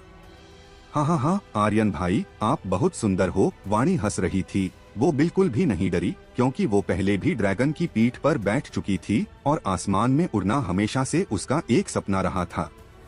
हालांकि रूबी के भाव अलग थे। उसने आर्यन को कसकर गले लगाया और कहा, यंग मास्टर, यह बहुत ऊंचा है, यह खतरनाक है, यह बहुत खतरनाक है। हाँ। एक हाथ में अद्वितीय सुंदरता और दूसरे में एक विशाल ड्रैगन के साथ वो बहुत शक्तिशाली और दबंग लग रहा था। इस समय नीचे मंच के पास खड़ा हर कोई उसे ही देख रहा था। उन्होंने फीम को पूरी तरह से नजरअंदाज कर दिया, जो मंच पर चिल्ला रहा था, वो कितना अद्भुत है। एक विशाल ड्रैगन की सवारी करते हुए 3 खूबसूरत लड़कियों के साथ वो कितना अद्भुत हैं। यह मेरा कई वर्षों का सपना है। वो बहुत सुंदर है। ऐसा लगता है कि उसने आर्यन से शादी की है। वो लड़की बहुत सुंदर है। हाँ, उसकी किस्मत कितनी अच्छी है। आइस फायर ड्रैगन की सवारी करते हुए आर्यन बहुत ज्यादा आकर्षक लग रहा था। ऊपर से 3 लड़कियों के साथ ने उसे और ज्यादा आकर्षक बना दिया था। सभी युवा पीढ़ी के लड़कों को उससे बहुत ज्यादा जलन हो रही थी। इससे पहले वहाँ जो भी आया था, बस कुछ घोड़ों और निम्न स्तरीय डीमन बीस्ट पर थे और आर्यन की उनसे तुलना करना बेकार था, क्योंकि वो एक विशाल ड्रैगन पर आया था। हर कोई आर्यन की बात करने लगा। इसने फीन को बेहद दुखी कर दिया। उसकी आवाज डूब गई और वो आर्यन पर चिल्लाया, जो अभी भी हवा में इधर उधर चक्कर रहा था। आर्यन, क्या तुम भागने की कोशिश कर रहे हो? अगर तुम भागने की हिम्मत करोगे तो तुम हार जाओगे। अगर तुम शर्त को पूरा नहीं करते हो तो तुम्हारे सिंह परिवार को आर्यध्वज हॉल द्वारा सजा दी जाएगी। मैं तुम्हारे सिंह को। उसकी बात खत्म होने से पहले आर्यन ने कहा, आइस फायर ड्रैगन ने एक जोरदार दहाड़ मारी और कहा, समझ में आया। फिर आर्यन ने मुस्कुराते हुए तीनों लड़कियों से कहा, बैठ जाओ। इसके तुरंत बाद अचानक आइस फायर ड्रैगन ने अपने पंखों को पीछे की ओर कर लिया और एक मछली की तरह नीचे की ओर गोता लगाया। आह। रूबी ने आर्यन को अपने दोनों हाथ पैरों से कसकर पकड़ लिया और जोर से चिल्लाने लगी, यंग मास्टर, यह खतरनाक है, यह खतरनाक है। वाणी बहुत ज्यादा जंगली थी और उसी तरह हंस रही थी। उसका मन तो नाचने का भी था। तीनों लड़कियों में से एक डरी सहमी हुई थी तो दूसरी पूरी तरह से दबंग थी। तीसरी छाया, उसके चेहरे पर कोई भाव नहीं था और चुपचाप बैठी थी। वो यहाँ आ रहा है, वो यहाँ आ रहा है। सब लोग रास्ते से हट जाओ, वो विशाल ड्रैगन गिरने वाला है। मंच के आसपास लोगों में हंगामा मच गया, क्योंकि वो सभी हवा में विशाल ड्रैगन को घूमते हुए और नीचे की ओर गिरते हुए देख पा रहे थे। यह ड्रैगन का विनाश और उन लोगों की मृत्यु थी। फीन भी काफी डर गया था और कुछ कदम पीछे हट गया। उसके लिए भी यह पहली बार था जब उसने एक असली ड्रैगन को देखा था। इससे वो सदमे में चला गया था। श्रीधर प्रजापति, जमाल और बाकी लोगों के चेहरे भी काफी बदल गए। ड्रैगन का प्रभाव बहुत ज्यादा था।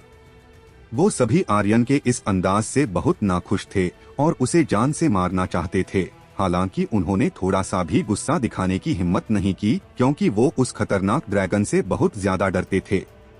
वो जितना ज्यादा नाखुश होंगे, आर्यन उतना ही उन्हें और ज्यादा नाखुश करने की कोशिश करेगा। अगर वो लोग नाखुश होंगे तो वो बहुत खुश होगा। बिल्कुल इरा की तरह वो जितना ज्यादा सगाई को खत्म करना चाहती थी, उतनी ही आर्यन सगाई को खत्म नहीं करना चाहता था। बूम! एक तेज आवाज के साथ आइस फायर ड्रैगन मंच पर उतरा, जो लगातार अपने पंख फड़ा रहा था। जब उसके पंख फैले तो उसकी विशालता और ज्यादा बढ़ गई और उसकी 2 विशाल सुनहरी आंखें सीधे फहीम पर टिक गई, जो उसके पैरों से ज्यादा दूर नहीं था। फिर आइस फायर ड्रैगन ने एक गुस्से भरी जोरदार गर्जना की। फहीम इतना डर गया था कि वो जमीन पर गिर गया। उसका शरीर बिना रुके कांप रहा था। बारिश की तरह ठंडा पसीना बह रहा था और यहाँ तक कि उसका रंग सफेद पड़ चुका था। वो इतना डर गया था कि उसने लगभग अपनी पतलून गीली कर ली थी। आर्यन ने रूबी को उठाया और नीचे कूद गया। उसकी छाया गायब हो गई। वाणी हवा में पलट गई और सीधे आर्यन के पास उतरी। आर्यन भाई, यह सच में बहुत मजेदार है। रूबी का चेहरा पीला पड़ गया था और उसने कहा, मैं अब फिर से ड्रैगन की सवारी नहीं करूंगी।